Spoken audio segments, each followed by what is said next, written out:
Hello friends, welcome to the study IQs YouTube channel. मेरा नाम है विशाल चौहान और हिस्ट्री की अपनी इस सीरीज में आज हम एक और टॉपिक पढ़ने जा रहे हैं। आज हम पढ़ेंगे राजगोपालाचारी फॉर्मूला, वेवेल प्लान और इंडियन नेशनल आर्मी के बारे में। आज के टॉपिक को शुरू करने से पहले मैं स्टूडेंट्स को बताना चाहूंगा कि अगर उन्होंने प्रीवियस सेशंस अभी तक नहीं देखे हैं मेक श्योर वो मेरे पिछले सेशंस को जरूर देखें। मेरे पिछले सभी सेशंस जो हैं वो एक प्लेलिस्ट में अवेलेबल है। आप स्टडी IQ के चैनल पर जाकर भी मेरे नाम से वो प्लेलिस्ट ढूंढ सकते हैं, history sessions by Vishal Chauhan. Otherwise इस वीडियो के नीचे जो पिंड कमेंट है, उस पिंड कमेंट को स्क्रॉल करेंगे तो लास्ट में उस पिंड कमेंट के आपको प्लेलिस्ट का लिंक भी मिल जाएगा, तो वहां से आप डायरेक्टली भी लिंक को एक्सेस कर सकते हैं और पिछले पूरी वीडियोस जो हैं वो आप देख सकेंगे आसानी से।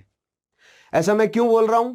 क्योंकि जो रेगुलर स्टूडेंट्स हैं वो भली भांति समझते हैं कि ये पूरी की पूरी एक सीरीज चल रही है जिसमें हम सारे के सारे फैक्ट्स तो इकट्ठा कर ही रहे हैं, लेकिन कॉन्सेप्ट बिल्डिंग भी हमारी जबरदस्त तरीके से हो रही है, ताकि अगर आप किसी भी एग्जामिनेशन के लिए प्रिपेयर कर रहे हो, चाहे वो एक दिवसीय लेवल का हो या UPSC मेंस लिखने की बात हो, हर एक एग्जामिनेशन के लिए ये सेशंस आपकी मदद करने वाले हैं। सो मेक श्योर आप पिछले सेशंस को देखें, मेरी जो फिलॉसफी है पढ़ाने की उसको आप समझें, ताकि आगे आने वाले सेशंस आपके लिए जो है वो आप समझ सके आगे आने वाले सेशंस को। क्योंकि अगर आप अगर आप पढ़ाने की फिलॉसफी नहीं समझेंगे, मेरा जो पैटर्न है पढ़ाने का, अगर आप उसे नहीं रिकॉग्नाइज कर पाएंगे तो आप आगे के सेशंस कैसे समझेंगे, राइट? तो पिछले सेशंस पढ़ना जरूरी है, प्लस रिवाइज करने को मैंने हमेशा से आपको बोला है। और आपको सेशन कैसे लगता है तो कमेंट आपको जरूर मुझे नीचे जो है वो मेंशन करना है। उसके अलावा जो मैं क्वेश्चंस पूछता रहता हूं सवाल में, पूरे सेशन में बीच बीच में, उन सवालों के आपको जवाब तो देने हैं ही।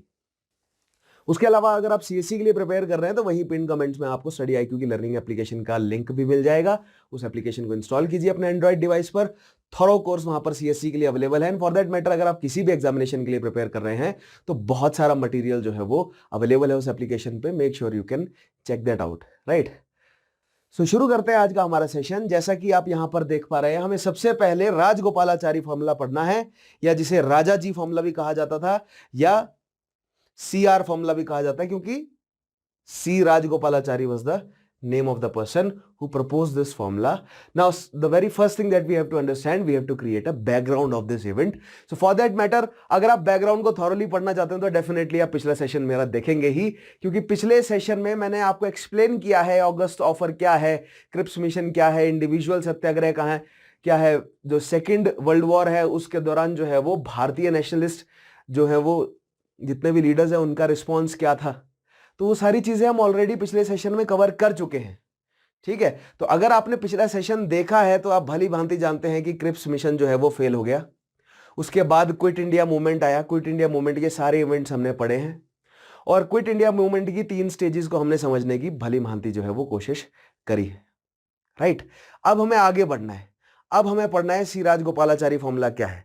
मैंने आपको क्विट इंडिया मूवमेंट वाले टॉपिक में बताया था कि जब क्विट इंडिया मूवमेंट चल रहा था, साथ ही साथ जो मुस्लिम लीग है वो पाकिस्तान को बनाने के ऊपर जो है वो काम कर रही थी, राइट? दैट मींस जो ऑल इंडिया मुस्लिम लीग है और जो इंडियन नेशनल कांग्रेस है, उनका आपस में पाकिस्तान को लेकर जो है वो आपस में मतभेद चल रहा था, क्योंकि मुस्लिम लीग का कहना था कि मुस्लिम डोमिनेटेड जो एरियाज हैं, नॉर्थ वेस्ट फ्रंटियर या भारत के नॉर्थ वेस्ट के एरिया, यानी कि पंजाब से जो लगता हुआ एरिया वो सब, और नॉर्थ ईस्ट के जो एरिया है, बंगाल, जो ईस्टर्न बंगाल है, असम का जो एरिया जो मुस्लिम डोमिनेटेड है, वो एक अलग जो है वो भारतीय संघ से अलग होना चाहिए। उन्होंने ये नहीं कहा कि भारतीय संघ का हिस्सा होगा नहीं होगा, भारतीय संघ आजाद हो ना हो, कुछ मर्जी हो, लेकिन उनको जो मुस्लिम डोमिनेटेड एरिया है वो एक सेपरेट पॉलिटिकल एंटिटी के रूप में चाहिए, ये उनकी डिमांड थी। और यहीं पर ही गांधी जी और बाकी सभी कांग्रेस के लीडर्स जो हैं वो इसके अपोजिशन में थे, क्योंकि वो नहीं चाहते थे भारतीय संघ का बंटवारा हो। क्यों?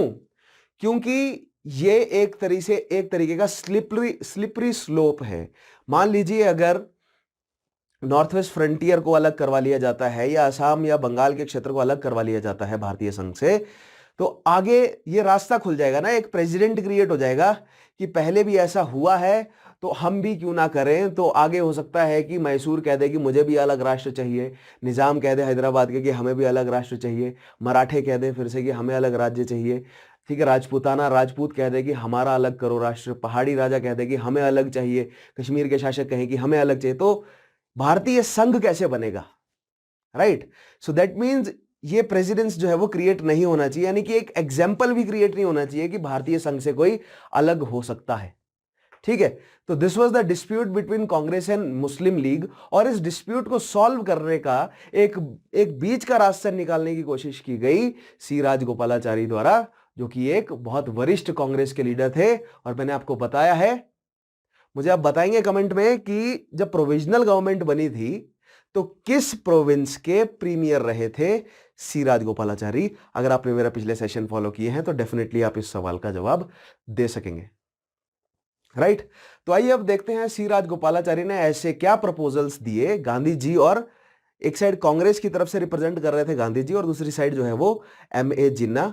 इन दोनों के बीच में फिर बातचीत हुई है, और फिर ये बातचीत का निष्कर्ष क्या निकला, सी राजगोपालाचारी द्वारा जो फॉर्मूला दिया गया था उस पर बेस जो है वो बातचीत हुई जिन्ना और गांधी जी की। तो देखते हैं कि उस बातचीत का क्या फैसला निकला, और फिर अंग्रेजी सरकार ने अपने एंड से जो ऑफर दिया है वेवल प्लान, उसे भी हमें पढ़ना है, और साथ ही साथ में मिलिटेंट एक्टिविटीज के रूप में जो INA हमें डेवलप होती हुई दिख रही है, इंडियन नेशनल आर्मी या आजाद हिंद फौज, हमें उसको भी समझना है आज। ठीक है, तो शुरू करते हैं आज का हमारा टॉपिक। सबसे पहले हम राजगोपालाचारी फॉर्मूला को समझने की कोशिश करते हैं। पहले स्टेटमेंट के माध्यम से देखिएगा, यहां पर लिखा है द फॉर्मूला। क्या है फॉर्मूला? सी राजगोपालाचारी या CR जिन्हें कहा जाता था, the veteran Congress leader prepared a formula for Congress league cooperation in 1944। Formula किस चीज के लिए बना? Congress league cooperation. अब यहां पर मैं बहुत बार बार जो है वो एम्फोसिस डालता हूं कि जो हाईलाइटेड जो वर्ड्स हैं, दीज आर द कीवर्ड्स। इन कीवर्ड्स के अराउंड जो है वो सेंटेंस फॉर्म करने हैं आपको, और इन कीवर्ड्स के अराउंड ही सवाल बनता है। ठीक है, इसीलिए मैंने इनको हाईलाइट किया और इसीलिए मैं इन पे इतना स्ट्रेस डालता हूं, क्योंकि इन कीवर्ड के अराउंड ही सवाल बनता है। तो CR फॉर्मूला का कीवर्ड क्या है? कांग्रेस लीग का कोऑपरेशन, और इस कांग्रेस और लीग का कोऑपरेशन ही इस पूरे CR फॉर्मूले की रूट है।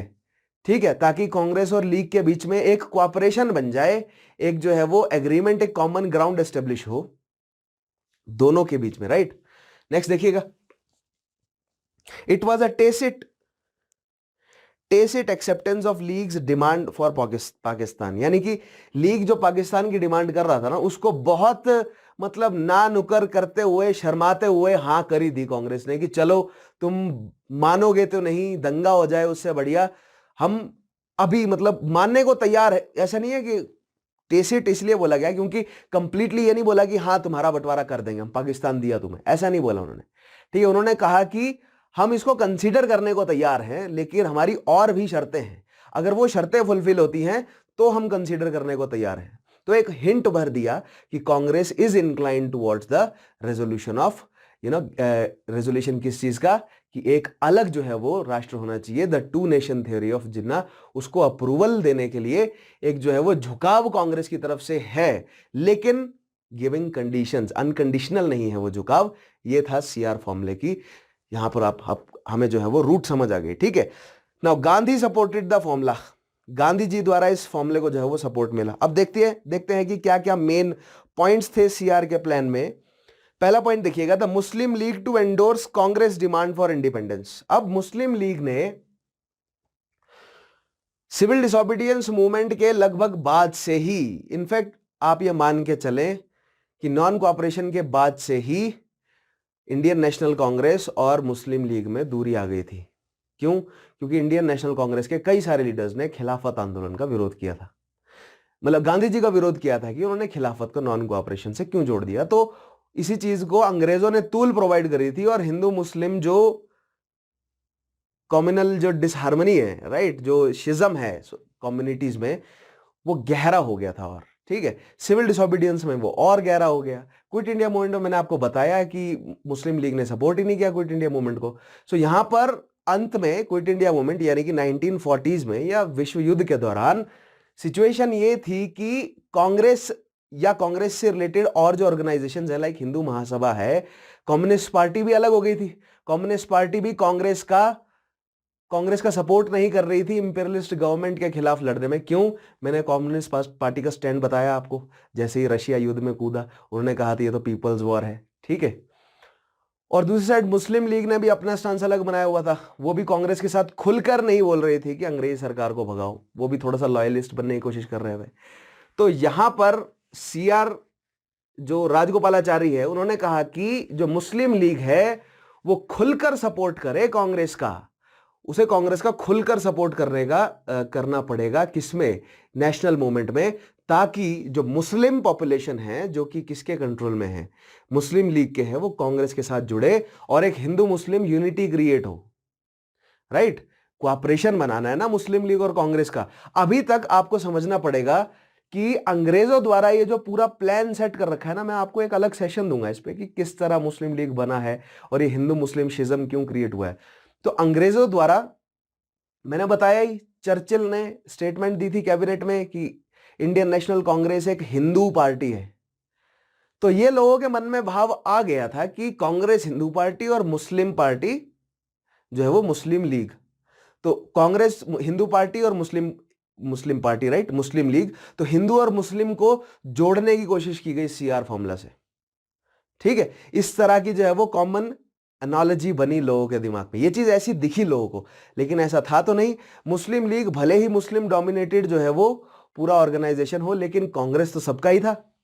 ठीक है, कांग्रेस, जैसे कि मैंने हमेशा से ही बोला है, कांग्रेस एक मंच है जिस मंच पे आके किसान ऑर्गेनाइजेशंस भी आके जुड़ सकती हैं, जिस मंच पे लेबर ऑर्गेनाइजेशंस भी आके जुड़ी, डिप्रेस क्लासेस को अपलिफ्ट करने की ऑर्गेनाइजेशंस भी आके जुड़ी, कास्ट हिंदू भी आके जुड़े, हिंदू महासभा के लोग भी, कम्युनिस्ट भी, सोशलिस्ट भी, तो सभी लोग, राइट। उसके अलावा यूनियनिस्ट पार्टी के मेंबर्स भी जो है वो, यानी जो पंजाब के एरिया की जो पार्टीज है उनके मेंबर्स भी कांग्रेस में आकर खड़े हुए। ठीक है, सो दैट मीन्स कांग्रेस एक यूनाइटेड मंच है, एक यूनाइटेड मंच है भारतीय संघ का, और हर कम्युनिटी, हर जाति, मतलब विदाउट एनी डिस्क्रिमिनेशन और एनी कास्ट, क्रीड, सेक्स और जेंडर, कांग्रेस में सबको रिप्रेजेंटेशन मिला। ठीक है, लेकिन अंग्रेजों ने कैसे पोर्ट्रे किया कि कांग्रेस हिंदू पार्टी और मुस्लिम लीग मुस्लिम पार्टी, और इन दोनों का कॉन्फ्लिक्ट है, उसको सुधारने की कोशिश जो है वो राजगोपालाचारी कर रहे हैं। ठीक है, उस कॉन्फ्लिक्ट को ठीक करने की कोशिश, यानी उसमें जो है वो सहमति बनाने की कोशिश। तो यहां पर हमें यह समझना पड़ेगा कि कांग्रेस जो है वो एक मिसलेनियस पार्टी है। ठीक है, कांग्रेस में सभी, मैंने आपको कांग्रेस की स्थापना बताई थी ना, सभी लोकल ऑर्गेनाइजेशन जितने भी थे उन सबको जोड़कर कांग्रेस बनाया गया।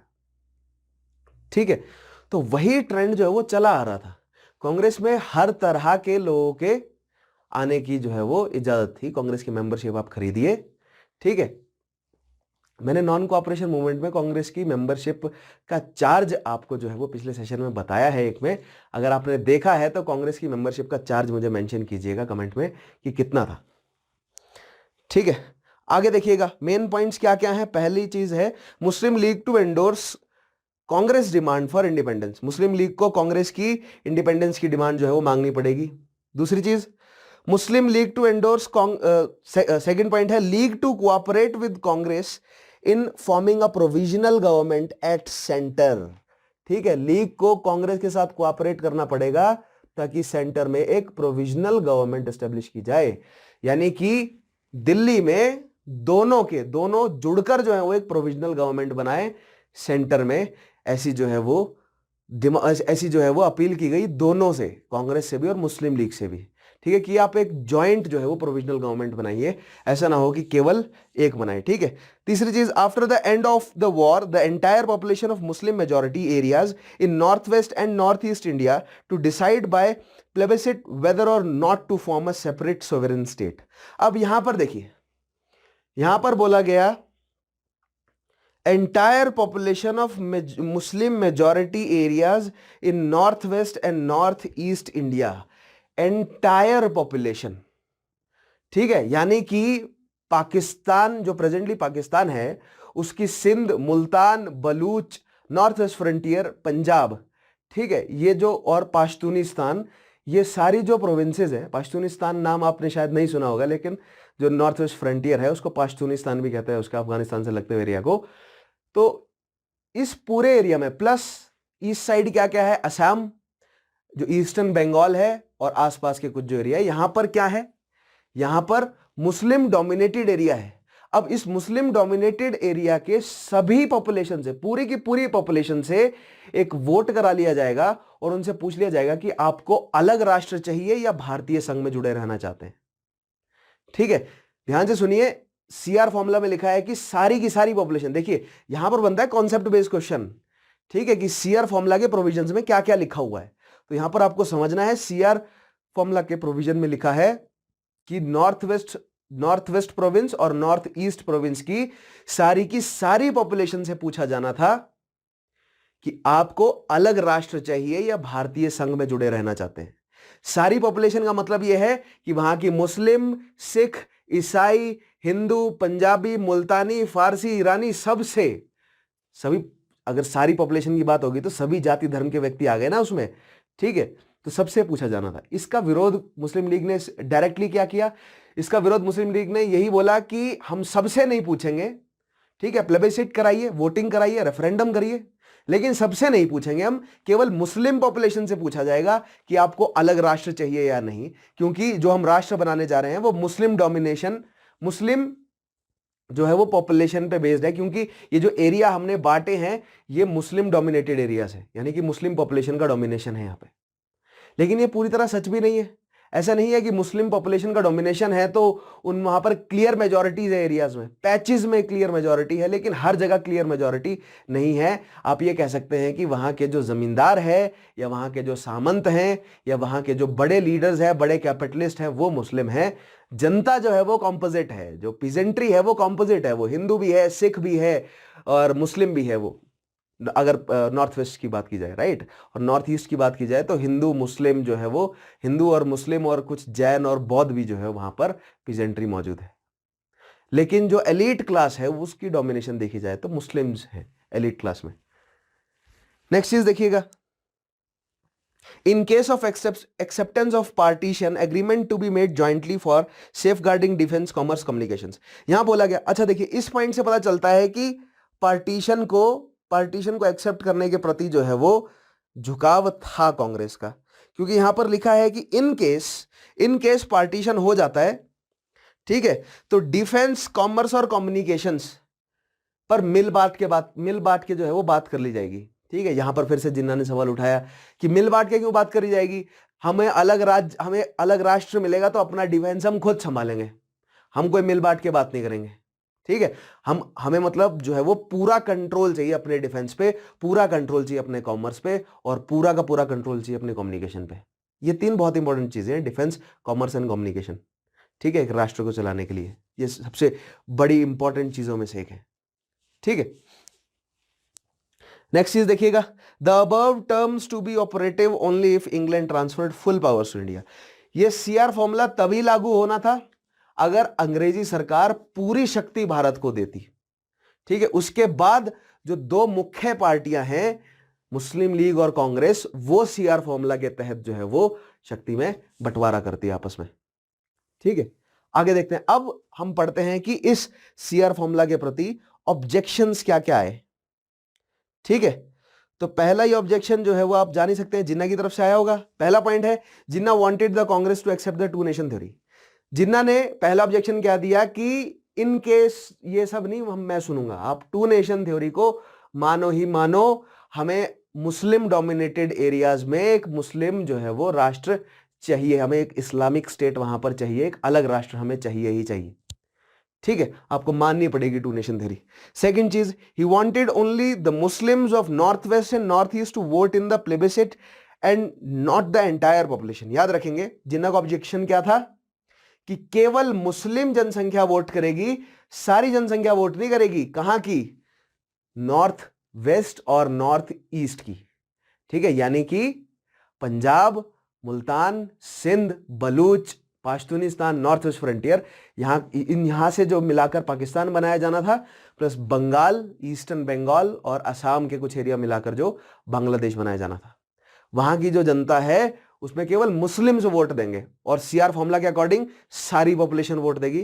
तो ये डिफरेंसेस पे सवाल बनता है, ध्यान रखिएगा, ठीक है। ऐसा ना हो कि एग्जामिनेशन में पूछे और आप कंफ्यूज हो जाएं। नेक्स्ट चीज देखिएगा, he also oppose the idea of common centre. उसने बोला कि हमें कोई कॉमन सेंटर नहीं चाहिए। आप जो सीआर फॉर्मूला में बोला ना कि आप एक जो है वो कॉमन सेंटर पे एक अपनी जो है वो एक प्रोविजनल जो गवर्नमेंट बनानी है, जो इंटरिम गवर्नमेंट बनानी है, वो दोनों मिलकर बना लीजिए। जिन्होंने साफ साफ मना कर दिया कि ऐसा कुछ नहीं होगा, ठीक है, क्योंकि जो ये कॉमन गवर्नमेंट वाली बात जहां पर आ गई ना, वहां पर 2 नेशन थ्योरी जो है वो खारिज हो जाती है। तो अगर 2 नेशन थ्योरी जिन्ना मानेंगे तो वो कॉमन जो सेंटर बनाने की बात है उसको खारिज कर देंगे, ठीक है। नेक्स्ट चीज देखिएगा, while the Congress was ready to cooperate with League for Independence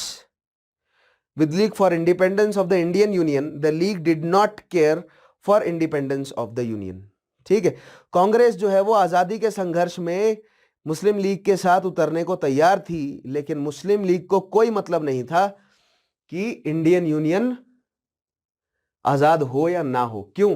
देखिए, मुस्लिम लीग अपना प्रेशर कांग्रेस के ऊपर किस तरह डाल रही थी, क्योंकि अंग्रेजी सरकार ने मुस्लिम लीग को वायदे किए हुए थे कि कांग्रेस अगर माने ना माने हम आपको जो है वो आजाद कर देंगे, ठीक है, हम आपको डोमिनियन स्टेटस दे देंगे या आजाद कर देंगे, या किसी ना किसी तरह से जो है वो आपको इंडिपेंडेंट पॉलिटिकल शक्ति दे दी जाएगी। इसलिए मुस्लिम लीग जो है वो भारत की आजादी को लेकर इतना सीरियस नहीं थे, ठीक है। लेकिन फिर भी एक जो है वो उन्होंने, अंग्रेजों ने ये झलासे में रखा हुआ था मुस्लिम लीग को। प्लस दूसरी बात, कांग्रेस को क्या बोली हुई थी कि आप जो है वो एक यूनाइटेड फ्रंट क्रिएट करो, आप मुस्लिम लीग के साथ जो है वो एक यूनाइटेड फ्रंट क्रिएट करो, आप एक फैसला निकालो कि भारत में जो है वो अलग करना है, दो देश बनाने हैं नहीं बनाने। मैंने आपको पिछले सेशन में बताया था ना कि टर्की, जर्मनी, रशिया जो है वो, ठीक है, ये सब, टर्की हो गया, जर्मनी हो गया, रशिया हो गया, इन सब शक्तियों से बचाना था भारत में जमीनी रास्ते से इन्वेजन, क्योंकि रशिया जो है जमीनी रास्ते से नॉर्थ वेस्ट फ्रंटियर से भारत में इन्वेड कर सकता है।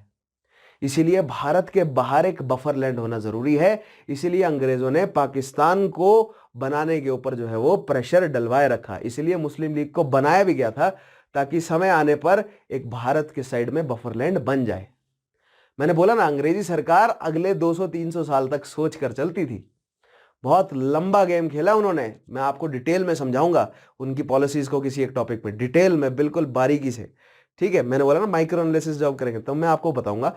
पहले हम फाउंडेशन क्रिएट कर लेते हैं ना, वर्ल्ड हिस्ट्री के भी जो फाउंडेशन समझ लेते हैं, उसके बाद हम माइक्रो एनालिसिस पे उतरेंगे। सारे फैक्ट्स हमारे पास तैयार हों, राइट, सारे बेसिक कॉन्सेप्ट हमारे पास तैयार हों, फिर हम थोड़ा आगे लेवल पर जाएंगे ना। आप कॉलेज जाते हैं ना, मतलब स्कूल के बाद कॉलेज जाते हैं, डायरेक्ट मास्टर डिग्री तो नहीं करते ना, तो हम स्कूल लेवल का पढ़ते हैं पहले, फिर हम ग्रेजुएशन लेवल का पढ़ेंगे और फिर हम मास्टर लेवल पर जाएंगे, ठीक है। आगे देखिए, नेक्स्ट चीज देखिएगा, it was only interested in a separate nation, ठीक है। It who Muslim League was only interested in a separate nation. The Sikhs also looked upon the formula unfavorably because the formula meant a division of Punjab. Although the Sikhs were a big chunk of the population, they were not in the majority in any of the district. अब ये हिंदू, मुस्लिम, सिख, ईसाई में जो हम population बांटने के आदी हो गए ना, ये अंग्रेजों ने डाला हुआ है हमारे दिमाग में ये कीड़ा, ठीक है। अदरवाइज अगर आप पंजाब में जाएंगे तो सिख पॉपुलेशन बहुत कम है, Sikh as a religion population बहुत कम है, पंजाबी है, and Punjabi is a geographical expression. ये कोई एक मतलब एक रिलीजन या कोई एक रेस ऑफ पीपल नहीं है, इट्स अ ज्योग्राफिकल एक्सप्रेशन कि पंजाब के क्षेत्र में रहने वाले लोग पंजाबी हैं, ठीक है। और इट्स अ कल्चरल एक्सप्रेशन, जो पंजाबी भाषा बोलते हैं, पंजाबी पहनावा पहनते हैं, पंजाबी रीत रिवाज को फॉलो करते हैं, वो पंजाबी लोग हैं, ठीक है। एंड इट्स, और जो कल्चर जो है वो आपका ज्योग्राफी के अराउंड जो है वो रिवॉल्व करता है, क्योंकि ज्योग्राफी के हिसाब से ही आपका खाना, वेशभूषा, भाषा वगैरह ये सब डेवलप होती है, ठीक है। सो पंजाब के क्षेत्र में सिखों का ऑब्जेक्शन ये था कि हमारी पॉपुलेशन तो कम है, ठीक है, तो हम आ जाएंगे माइनॉरिटी में। अगर हम चले गए पाकिस्तान के साथ तो हम तो माइनॉरिटी में आ जाएंगे, तो ये तो सेपरेशन वाला काम तो हमें जचेगा नहीं, ठीक है। अगर हम भारत के साथ जुड़े रहते हैं तो हमें, देखिए, सिख जो है वो सेफ खेलने की कोशिश कर रहे हैं। अगर वो भारत के साथ जुड़े रहते हैं तो कांग्रेस के साथ कोऑर्डिनेशन बना के रखेंगे, तो कांग्रेस क्योंकि माइनॉरिटीज का सपोर्ट करती है, और मुस्लिम लीग से उन्हें डर लग रहा था क्योंकि वहां पर जो है वो सभी मुस्लिम्स है और कांग्रेस में सबको रिप्रेजेंटेशन है, तो कांग्रेस में माइनॉरिटीज को रिप्रेजेंटेशन मिलेगा। और कांग्रेस का जो रिकॉर्ड है वो ठीक था माइनॉरिटीज को लेकर, क्योंकि वहां पर जो है वो ओपनली बहस की गई थी। ऐसे नहीं है कि माइनॉरिटीज के लिए कोई स्पेशल काम किया कांग्रेस ने, फॉर अभी उस समय तक, आगे कॉन्स्टिट्यूशन जो बना है और माइनॉरिटीज के लिए जो स्टेप्स लिए गए हैं वहां तक की बात नहीं कर रहा हूं, लेकिन अभी तक 1943-44 तक, राइट। सो कांग्रेस का रिकॉर्ड जो है वो माइनॉरिटीज को हैंडल करने के लिए ठीक था। इसीलिए सिख चाहते थे कि वो भारत, मतलब कांग्रेस की साइड से भी प्रॉफिट लें और उनको नुकसान जो है वो मुस्लिम्स की तरफ से भी ना हो, मुस्लिम लीग की तरफ से भी ना हो, ठीक है। डिवीजन ऑफ पंजाब, क्योंकि वहां पर वोट करने की बात की गई थी, तो उससे जो है वो थोड़ा सा परेशान हो गए थे कि डिवीजन ऑफ पंजाब हो जाएगा, है ना। Next is V D Savarkar and Shyama Prasad Mukherjee of the Hindu Mahasabha and Srinivasa Sastri of the National Liberal Federation were also against the CR formula. क्यों थे अगेंस्ट? क्योंकि वही मैंने बोला आपको कि जो मुल्तान है, सिंध का एरिया है, पंजाब का जो क्षेत्र है, यहां पर सिख या मुस्लिम कम्युनिटी ही जो है वो बड़ी संख्या में नहीं है, हिंदू हैं, बहुत हिंदू, बहुत सारे हिंदू हैं, ठीक है। तो वो हिंदू जो पॉपुलेशन है वो माइनॉरिटी में आ जाएगी, और उनके हितों की रक्षा के लिए विरोध किया किसने? वीडी सावरकर। और उन्होंने बोला कि ये आप वोटिंग वगैरह करवाई क्यों रहे हो, हमें यूनियन एक ही संघ बना के रखना है, टूटने देना ही नहीं है, हमें बात ही नहीं करनी उस डायरेक्शन में। सीआर फॉर्मूला में हिंट दिया गया ना कि इफ द पार्टीशन अकर्स, अगर पार्टीशन होता है, तो वो इफ वाली बात ही नहीं है। So Hindu Mahasabha was very rigid on this point कि हमें भारत को तोड़ने देना ही नहीं है। और अंग्रेज तो बहुत पहले से सोच के बैठे हुए थे कि हमें बफरलैंड बनाना पड़ेगा, क्योंकि आगे आने वाले समय पे हो सकता है कि यूरोप से कोई शक्ति जमीनी मार्ग से भारत में एंटर करे और हमारे लिए चैलेंज बने। इसीलिए पाकिस्तान या पाकिस्तान से जो बॉर्डर है, मतलब अफगानिस्तान वाला जो एरिया, यानी कि इंडियन सब कॉन्टिनेंट का जो नेचुरल बॉर्डर है, वहां पर हमें किसी ना किसी तरह का बफरलैंड चाहिए ही चाहिए, ताकि भारत से उनका पैसा बनता रहे और कोई नॉर्थ वेस्ट फ्रंटियर से उन पर अटैक ना करे, या जो नॉर्थ वेस्ट फ्रंटियर के आगे जो सेंट्रल एशिया है, जो एशिया माइनर है, मिडल ईस्ट है, या उसके अलावा जो रशिया के जो एरियाज हैं, वहां पर जो भी पॉलिटिकल सिनेरियोज हैं उसका असर भारत पर ना पड़े। सो ये दीर्घकालीन सोच थी अंग्रेजों की, और उन्होंने एग्जीक्यूट कैसे किया है मैं वर्ल्ड हिस्ट्री में समझाऊंगा इस चीज को। अभी आपको पूरी तरह क्लियर नहीं होगा, वर्ल्ड हिस्ट्री से ये पॉइंट आपको क्लियर होगा। आगे देखते हैं। नेक्स्ट चीज आएगा देसाई लियाकत पैक्ट क्या है। ये भी बीच में एक पॉइंट आता है, देसाई लियाकत पैक्ट। देखिए पहला पॉइंट क्या है, efforts continue to end the deadlock. ठीक है, एफर्ट्स किए गए इस पॉलिटिकल डेडलॉक को तोड़ने का। क्या पॉलिटिकल डेडलॉक? किस किस के बीच में? कांग्रेस और मुस्लिम लीग के बीच में। सो कांग्रेस के leader Bhulabhai Desai, leader of Congress party in Central Legislative Assembly, met Liaquat Ali Khan, deputy leader of Muslim League in that assembly, and both of them came up with a draft proposal for the formation of interim government at the center consisting of, ये points देखते हैं हम। लेकिन यहां पर देखिए भूला भाई देसाई और लियाकत अली दोनों सेंट्रल लेजिस्लेटिव असेंबली के member, Liaquat Ali representing Muslim League and Bhulabhai Desai representing Indian National Congress, they came to a agreement and they drafted a proposal for the interim government at center, a joint interim government at center, jointly managed by both Indian National Congress and Muslim league. तो उन दोनों ने जो है वो एक, क्योंकि CR formula में ये लिखा गया था ना कि सेंटर में जो है वो एक आप मिलकर एक जो है वो एक इंटरिम गवर्नमेंट एस्टेब्लिश कर लो, जिसको जिन्हों ने मना कर दिया था कि कोई कॉमन सेंटर नहीं रहेगा। यहां पर लियाकत अली और भूला भाई देसाई जो है वो एक एग्रीमेंट में आ गए। ठीक है, देखिएगा नेक्स्ट पॉइंट। अब इस एग्रीमेंट में क्या क्या लिखा था? An equal number of person nominated by Congress and League in the central legislature. Congress और लीग के इक्वल नंबर ऑफ रिप्रेजेंट, मतलब इक्वल होंगे, यानी कि मान लीजिए अगर 14 लोग हैं, ठीक है, तो उनमें से 6 कांग्रेस के और 6 ही जो होंगे किसके? मुस्लिम लीग के। ठीक है, नेक्स्ट देखिए, 20% reserved seats for minority, 20% seat जो है वो माइनॉरिटीज के लिए रिजर्व्ड होंगी।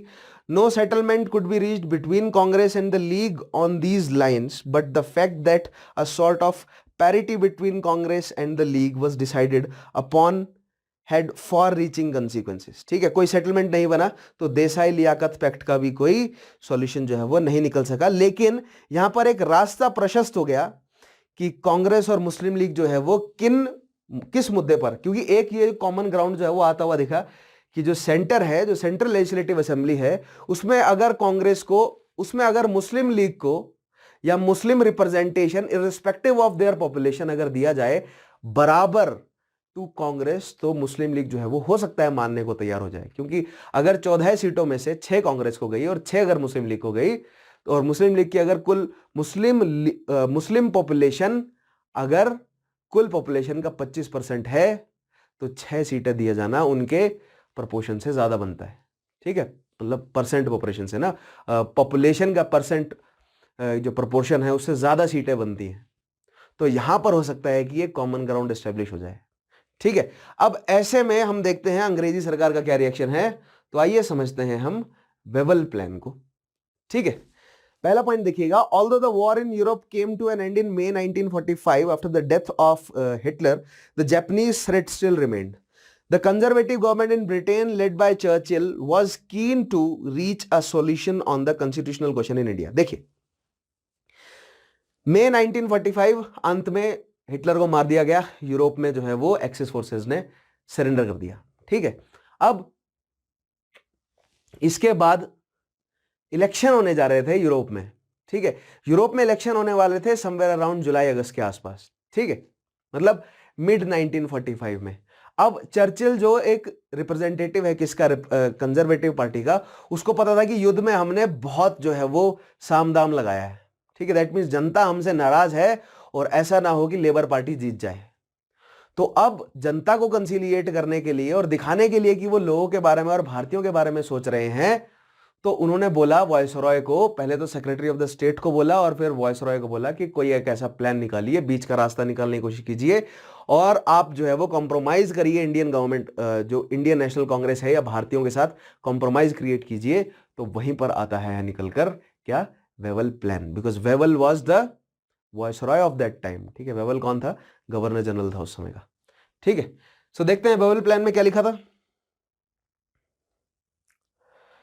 The Viceroy Lord Wavell was permitted to start negotiations with Indian leaders. Congress leaders were released from jails in June 1945. Congress leaders को जेल से निकाला गया और वेवेल ने जून में ही शिमला में एक कॉन्फ्रेंस जो है वो बुलवाई। 21 लीडर्स आए, भारत की जितनी भी लीडिंग पार्टीज है उन सबके, जिसमें से गांधी जी और एम ए जिन्ना भी आए, और एक शिमला कॉन्फ्रेंस हुई, एक मीटिंग हुई, लगभग 2 हफ्ते तक चली वो मीटिंग। ठीक है, बातचीत हुई, बहुत खुलकर सारे पॉइंट रखे गए। आज हम समझते हैं कि उस मीटिंग में वेवल ने अपने एंड से क्या प्रपोजल्स रखे, गांधी जी का क्या मत था, जिन्ना ने कहां पर जो है वो अपने ऑब्जेक्शंस दिए, और फिर फाइनल जो है वो रिजल्ट वेवल प्लान का क्या निकलता है, आज हम समझने की कोशिश करेंगे। ठीक है, आइए देखते हैं।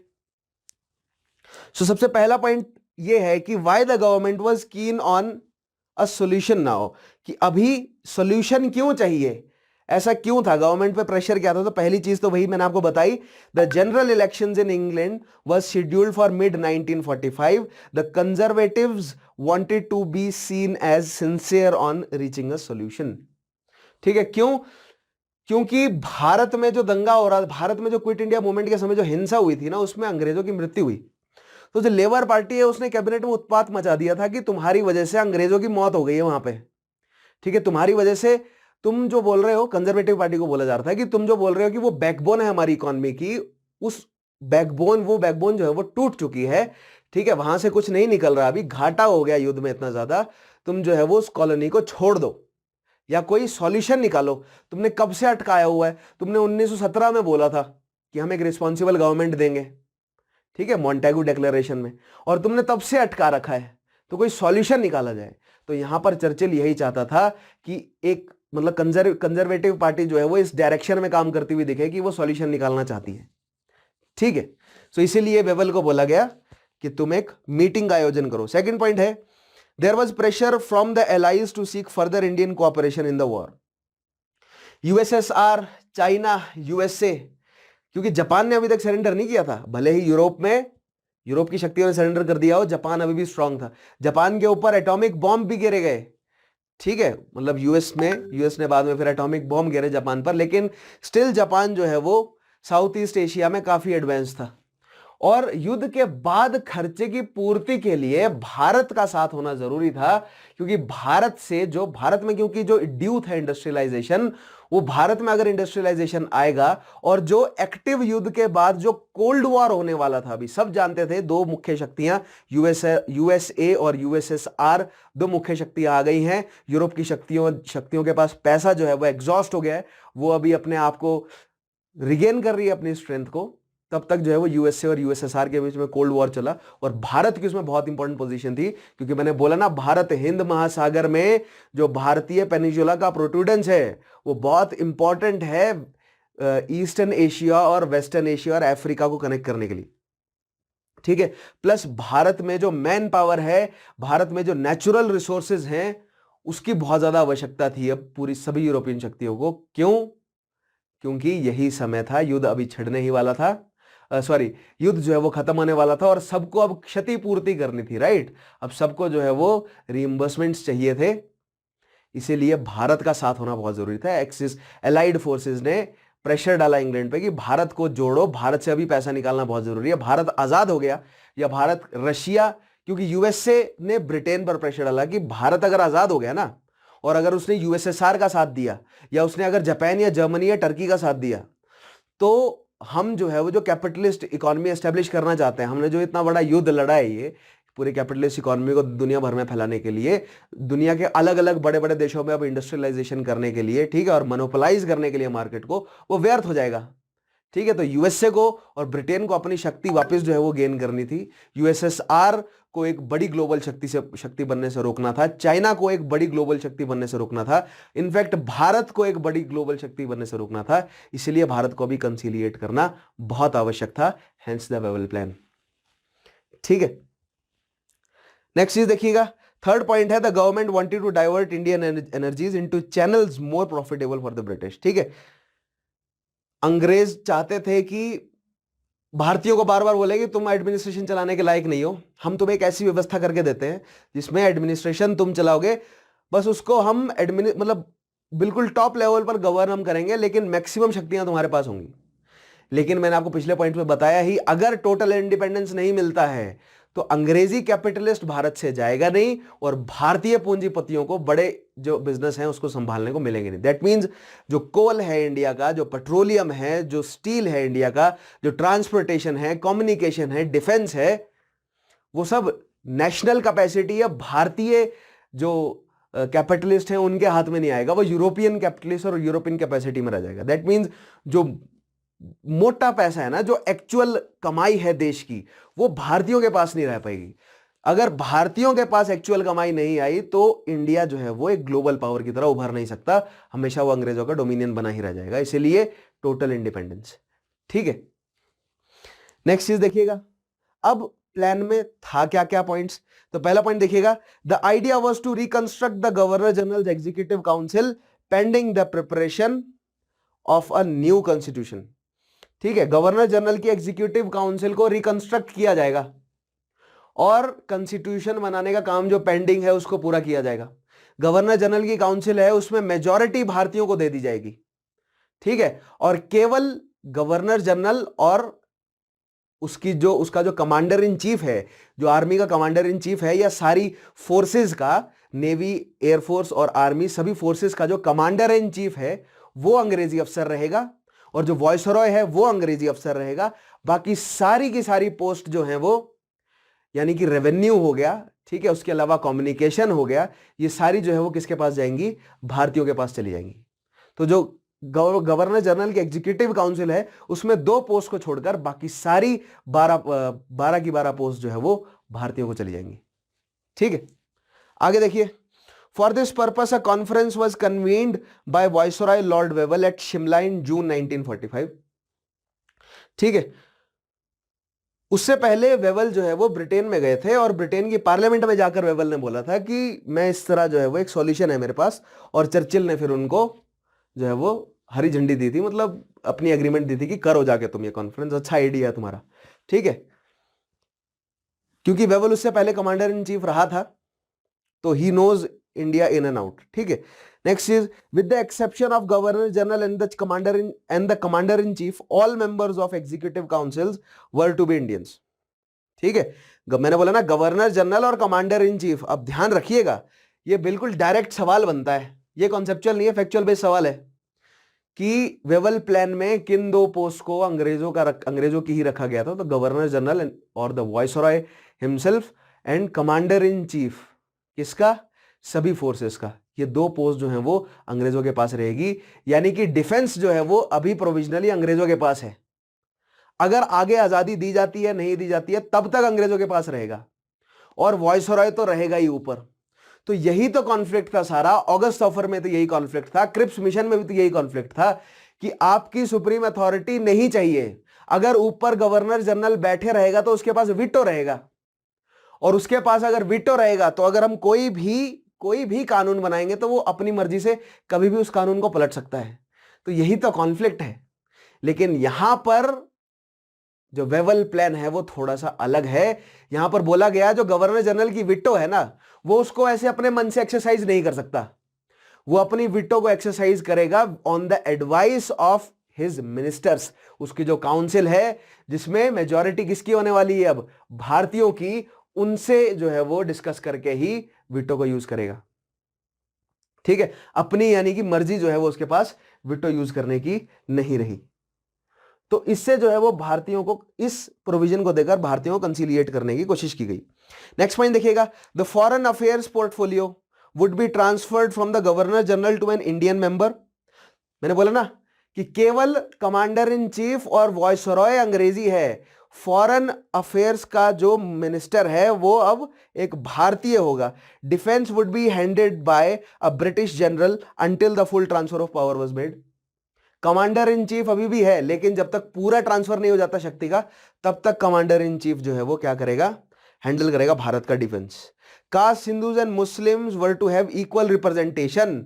यहां पर मुस्लिम्स को 6 सीटें दी गई, 6 सीटें ही दी गई कास्ट हिंदूज को। अब वो कास्ट हिंदूज भले ही कांग्रेस से आए या भले ही प्रिंसलीज से आए, कहीं से भी चूज किए जाएं वो, ठीक है, लेकिन 6 सीटें अगर मुस्लिम्स को दी गई तो 6 ही सीटें दी गई। ये मैं फॉर एग्जांपल बता रहा हूं, राइट। मेरा कहने का मतलब ये है कि अगर 6 सीटें मुस्लिम्स को दी जाए तो 6 सीटें ही हिंदुओं को दी जाएगी, और एक बैलेंस बनेगा किसके बीच में, जो हिंदू मुस्लिम पावर्स का जो बंटवारा है। तो इस तरह जो उन्होंने बांटी है ना ये सीटें, इससे उन्होंने क्लैरिफाई कर दिया कि भारत में 2 ही मुख्य शक्तियां हैं, 2 ही मुख्य जो है वो नॉट शक्तियां, लेकिन 2 ही मुख्य रिलीजियस सेक्ट है, हिंदू और मुस्लिम, और भारत जो है वो हिंदू मुस्लिम के तौर पर बटा हुआ है।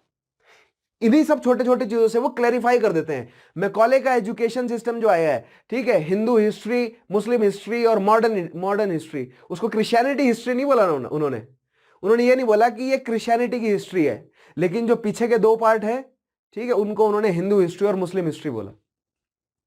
ठीक है, जिसको आज हम मेडाइवल और अर्ली मतलब एंशिएंट हिस्ट्री बोलते हैं, उसको अंग्रेजों ने हिंदू हिस्ट्री और मुस्लिम हिस्ट्री के नाम पर तोला, और जिसे हम मॉडर्न बोलते हैं वो उसे भी मॉडर्न ही कह रहे थे, उसको उन्होंने क्रिश्चियन हिस्ट्री नहीं बोला। ठीक है, तो ये जो उन्होंने छोटी छोटी चीजों से लोगों के दिमाग में एक एक करके जो चीजों को परोया है ना, ठीक है, क्या क्या पॉइंट, क्या आइडिया जो है वो सेट किया दिमाग में कि भारत हिंदू मुस्लिम का देश है और इसमें जो है वो बंटवारा होना चाहिए। तो ये क्यों है, ताकि बफर लैंड बन जाए कैसे ना कैसे करके, ठीक है, एक बफर लैंड बन जाए एक मुस्लिम डोमिनेटेड जो है वो पॉपुलेशन का, और वो भारत पर जो है वो मतलब नॉर्थ वेस्ट फ्रंटियर से अगर कोई शक्ति भारत पर अटैक करती है तो वो पहले उस पर असर करे, भारत पर ना करे। ठीक है, यानी भारत में जो कॉलोनी अंग्रेजों की वो सेफ रहे, ऐसा उनका एक आइडिया था। उसके अलावा दूसरा जो उसमें से उनको फायदा निकल कर आता है वो ये है कि जितनी भारत की सोसाइटी आपस में लड़ती रहेगी उतना ही वो कमजोर रहेंगे अपना यूनाइटेड फ्रंट पेश करने में अंग्रेजों के खिलाफ। तो अंग्रेज जो है उस चीज का फायदा उठाते रहे, और अगर हिंदू मुस्लिम आपस में लड़ते रहे, ठीक है, हिंदू मुस्लिम क्रिएट कर दो सोसाइटी में और उनको आपस में लड़ा के रखो, तो कभी भी किसी का भी इस्तेमाल जो है वो अंग्रेज कर सकते हैं एक दूसरे के खिलाफ। तो अंग्रेज ने एक बिल्कुल डिवाइड एंड रूल की बिल्कुल छोटा सा आइडिया, बिल्कुल सिंपल सा idea and very effective on so many levels. ठीक है, कई सारे काम करके दिया उस एक छोटे से आइडिया ने उन्हें। आगे देखते हैं, नेक्स्ट चीज आएगी, ठीक है, caste Hindus and Muslims were to have equal representation. Next चीज देखिएगा, ओके, नेक्स्ट देखिए, नेक्स्ट पॉइंट है हमारा, the reconstructed council was to function as an interim government within the framework of 1935 act that is not responsible to the central assembly. जो reconstructed council है जिसमें केवल 2 मुख्य पोस्ट जो है वो अंग्रेजों की, बाकी सब भारतीयों की, जिसमें से हिंदू और मुस्लिम्स के लिए बराबर सीटें, ये जो रिकंस्ट्रक्टेड काउंसिल है ये एक इंटरिम गवर्नमेंट की तरह काम करेगी जब तक पूरी तरह जो है वो पावर ट्रांसफर नहीं कर दी जाती है। तो यहां पर एक और जो है वो नई चीज हुई जो कि अगस्त ऑफर में नहीं हुई, क्रिप्स मिशन में नहीं हुई, कि भारत को पूरी तरह आजाद किया जाएगा, ये अंदेशा अंग्रेजों ने दिया क्योंकि जब उन्होंने इंटरिम गवर्नमेंट की बात करी तो उन्होंने कहा कि हम भारत को पूरी तरह हो सकता है कि आगे आने वाले कुछ सालों में ही आजाद करें, तब तक के लिए इंटरिम गवर्नमेंट आपके पास है, तब तक के लिए प्रोविजनली जो डिफेंस है वो हम संभाल रहे हैं। ठीक है, जब हम पूरी शक्ति आपको दे देंगे डिफेंस भी आपका हो जाएगा। ठीक है, लेकिन उन्होंने ये कंफर्म नहीं किया कि पूरी तरह आजाद करने के बाद गवर्नर जनरल ऊपर रहेगा या नहीं रहेगा, डोमिनियन स्टेटस कैसे किस तरह का रहेगा, कितनी जो है वो पूरी इंडिपेंडेंस मिलेगी। उन्होंने बोला कि transfer of power, the word use was transfer of power, लेकिन कितना परसेंट होगा वो ट्रांसफर ये कंफर्म नहीं किया उन्होंने। ठीक है, लेकिन फिर भी भारतीय नेशनलिस्ट रैंक्स में ये जो है वो अंदेशा गया कि पूरी तरह जो है वो पावर ट्रांसफर होने वाली है। नेक्स्ट पॉइंट देखिएगा, the governor general was to exercise his veto on the advice of ministers. ये मैंने आपको बताया, गवर्नर जनरल जो है वो विटो कैसे यूज करेगा, मिनिस्टर्स की एडवाइस पे। Next is the representatives of different parties were to submit a joint list to the viceroy for nominations of executive council. अब ये बहुत इंपॉर्टेंट है, जॉइंट लिस्ट और सेपरेट लिस्ट का क्या सीन है।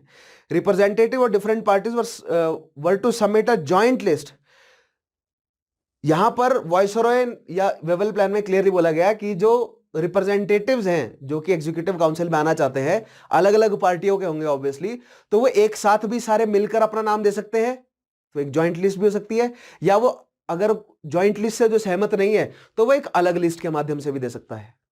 ठीक है, तो या तो जॉइंट लिस्ट बना लो या तो सेपरेट लिस्ट रख लो। ये जो दोनों का ऑप्शन दे रहे हैं ना, वो यही लड़ाई का कारण है। ठीक है, क्योंकि कांग्रेस अब प्रेशर डाल रही है कि जॉइंट लिस्ट ही बनाएंगे हम सिर्फ, ताकि एकता बनी रहे, और जो सेपरेटिस्ट हैं उनके पास ऑप्शन है कि वो सेपरेट लिस्ट बना ले। ठीक है, तो ये अंग्रेज जो है वो हर चीज में उन्होंने डिवाइड एंड रूल जो है वो फॉलो किया है। If a joint list was not possible, the separate list were to be submitted. Possibilities were to be kept open for negotiations on a new constitution once the war was finally won. युद्ध finally खत्म होने के बाद एक नया constitution आ सकता है, इसकी पॉसिबिलिटी उन्होंने दी। अब देखते हैं इस प्लान को लेकर मुस्लिम लीग का क्या स्टैंड था। पहला ही पॉइंट देखिएगा, the league wanted all Muslim members to be league nominees because it feared that since the aims of other minorities, depressed classes, Sikhs, Christians etcetera were the same as those of Congress, these arrangement would reduce the leagues to 1/3 minority.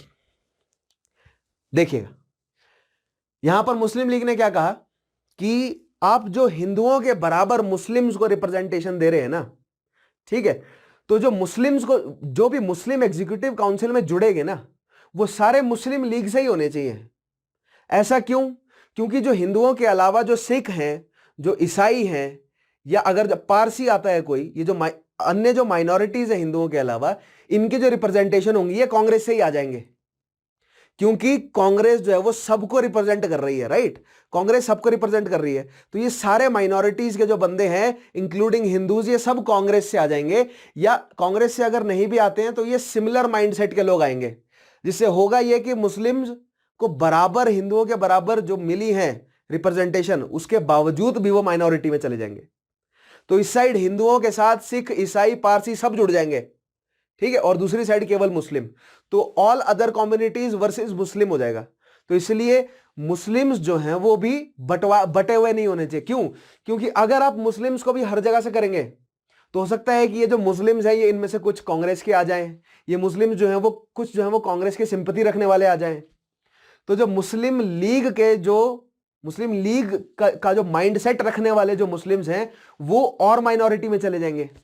तो इसलिए मुस्लिम league चाहती थी कि जितने भी आपको मुस्लिम रखने हैं ना अपनी एग्जीक्यूटिव काउंसिल में, वो सभी मुस्लिम लीग से ही हो, ताकि उनका माइंडसेट एक ही हो। क्योंकि मुस्लिम लीग ओपनली बोल रही थी कि हम रिप्रेजेंट कर रहे हैं मुस्लिम पॉपुलेशन को, लेकिन ऐसा सच तो नहीं था।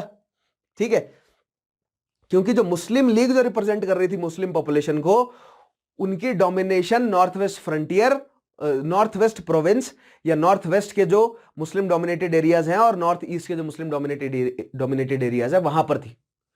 जो महाराष्ट्र के, गुजरात के, राजस्थान के, उत्तर प्रदेश के और दक्षिण भारत, दक्कन के क्षेत्र के या उत्तर भारत के जो अन्य जो मुस्लिम पॉपुलेशन है, वो या तो हो सकता है कि जो वहां के शासक हैं, जो प्रिंसलीज हैं, उनके साइड जो झुकाव हो उनका, या हो सकता है कि वो कांग्रेस के साथ जुड़े हो। दैट मीन्स मुस्लिम लीग के पास जो मुस्लिम्स का सपोर्ट था उससे ज्यादा पॉपुलेशन जो है वो अन्य हिस्सों में बटी हुई थी। इसलिए मुस्लिम लीग की जो मांगे थी वो सभी मुस्लिम्स के लिए लागू नहीं थी, वो केवल नॉर्थ वेस्ट जो प्रोविंस है या नॉर्थ वेस्ट के जो एरिया के जो एलीट है मुस्लिम्स उनके हित में थी, प्लस जो बंगाल के क्षेत्र के जो एलीट है मुस्लिम्स उनके क्षेत्र उनके जो है वो फेवर में थे वो पॉइंट्स मुस्लिम लीग के। ठीक है, और हो सकता है कि हैदराबाद के निजाम वगैरह भी कुछ इन्फ्लुएंस रखते हों अपना। ठीक है, लेकिन जो आम मुस्लिम पॉपुलेशन है वो बटी हुई थी ना, वो कांग्रेस के साइड भी है, हो सकता है कि वो लोकल लीडर को फॉलो कर रहे हो सकता है कि किसी और पार्टी के साथ दे रहे हो, कुछ जो है वो लेबर्स के साथ है, कुछ पीजेंट के साथ है, कुछ किसान सभा के साथ है। ठीक है, कुछ कांग्रेस के साथ है, कुछ अपना जो है वो डिप्रेस्ड की अपलिफ्टमेंट के साथ साथ दे रहे हैं, कुछ जो है वो अभी भी होम रूल के साथ है। तो ये बटे हुए हैं, कुछ कम्युनिस्ट हैं, कुछ सोशलिस्ट हैं। तो मुस्लिम लीग ही मुस्लिम्स को रिप्रेजेंट कर रही है ऐसा नहीं था। ठीक है, तो ये उनकी डिमांड जो है वो थी सही मुस्लिम लीग की, लेकिन सही नहीं थी। पहला पॉइंट हमने देखा। नेक्स्ट पॉइंट देखिएगा, Wavell wanted Khizr Hayat Khan as Muslim representative from western Punjab. Now western Punjab के क्षेत्र के प्रीमियर रहे हैं खिज्र हयात खान। ठीक है, और ये एक जो है वो अंग्रेजी सेना में कैप्टन भी रहे, और वेवल खुद जो है वो सेना प्रमुख थे, तो इनका रिलेशन ठीक था खिज्र हयात खान से। तो ये चाहते थे कि Wavell wanted Khizr Hayat Khan as a Muslim representative from western Punjab. Next is the league claimed some kind of veto in the council with decisions opposed to Muslim needing a 2/3 majority for approval। यहां पर अब लीग जो है वो एक veto भी चाहती थी, साथ में लीग ये भी चाहती थी कि सारे मेंबर्स जो है वो सारे मुस्लिम मेंबर्स मुस्लिम लीग के भी हों, प्लस उनके पास जो है वो एक वीटो भी हो। ठीक है, नेक्स्ट चीज देखिएगा कांग्रेस का क्या स्टैंड है इसमें। The Congress objected to the plan as an attempt to reduce the Congress to the status of purely caste Hindu party and insisted on its right to include members of all communities among its nominees। अभी जो पूरा Wavell plan है ना, मैंने बोला ना किसने हाँ भरी है, चर्चिल ने, और चर्चिल का तो प्लान ही है हिंदू मुस्लिम बना के रखो ताकि हम अपना फायदा कमाते रहें। फॉर दिस मूवमेंट वहां पर इलेक्शन था, इसलिए वो जो है वो जनता की गुड ग्रेसेस चाहता था चर्चिल, इसलिए उसने वेवल प्लान भेजा है। ठीक है, और जो है वो कुछ अच्छे प्रोविजंस भी दिए, ऐसा नहीं है कि प्रोविजंस बुरे थे, फॉर उस समय के हिसाब से प्रोविजंस कुछ अच्छे भी थे। लेकिन ये जो कांग्रेस को केवल हिंदू पार्टी का जो लेबल लगाया जा रहा है, ठीक है, प्लस मुस्लिम लीग जो बोल रही है कि मुस्लिम्स केवल मुस्लिम लीग की तरफ से हो। देखिए सिंपल सी बात है, अगर मुस्लिम्स केवल मुस्लिम लीग की तरफ से होंगे तो जो हिंदू पॉपुलेशन की जो रिप्रेजेंटेशन है वो केवल कहां से जाएगी, कांग्रेस से। तो कांग्रेस हो जाएगी हिंदू पार्टी, मुस्लिम पार्टी हो जाएगी मुस्लिम लीग, और ये हो जाएगा कॉन्फ्लिक्ट हिंदू मुस्लिम्स के बीच में। फायदा किसका होगा, अंग्रेजों का होगा। तो उन्होंने बोला कि ये वेवल प्लान ये तुम्हारा फ्लॉप है, ये तुम कांग्रेस को बांटने की कोशिश कर रहे हो। कांग्रेस हमेशा से ही बोलता रहा है कि वो सभी धर्म जाति सभी मतलब पुरुष महिलाओं की रिप्रेजेंटेशन कर रहा है, सभी के लिए है वो। और तुम अगर इस तरह हिंदू मुस्लिम बांट रहे हो तो हमारा सारा पिछला करा धराया जो 60-65 साल हमने मेहनत करी वो सब वेस्ट हो जाएगा। ठीक है, आगे देखिए नेक्स्ट चीज आएगी, मतलब 60-65 साल कह रहा हूं मैं क्योंकि बहुत पहले से ही काम कर रहे थे ना कांग्रेस के लीडर्स। तो जो बाद में उन्होंने कांग्रेस बनाई है 85 में कांग्रेस बनी 1885, लेकिन उससे पहले से ही काम कर रहे थे कांग्रेस के लीडर्स इसी हिंदू मुस्लिम एकता के लिए। ठीक है, तो बहुत पहले से, जैसे मैंने बोला ना 1858 में अंग्रेजों ने जो मुस्लिम कम्युनिटी को अपनी तरफ खींचकर हिंदू मुस्लिम में जो शिज्म क्रिएट करने की कोशिश करी है, उसी समय से ही भारतीय लीडर्स ने हिंदू मुस्लिम एकता के लिए भी काम किया है। तो मैं ये पूरा टॉपिक आपको समझाऊंगा एक अलग से कि कैसे जो है वो जो कम्युनल डिसहार्मनी है वो भारत में फैलाई गई अंग्रेजों द्वारा। ठीक है, अब वेवल की मिस्टेक देखिए क्या है। पहला पॉइंट है, Wavell announce the breakdown of talks thus giving the League's a virtual veto. Wavell ने आखिरी में बोल दिया कि जो ये जो मीटिंग है ये रद्द है। ठीक है, जो कॉन्फ्रेंस थी शिमला की वो रद्द हो गई है और इससे मुस्लिम लीग को वीटो मिल जाता है। Next is this strengthen the league's position as was evident from the elections in 1945-46 and boosted Jinnah's position and expose the real character of the conservative government of Churchill.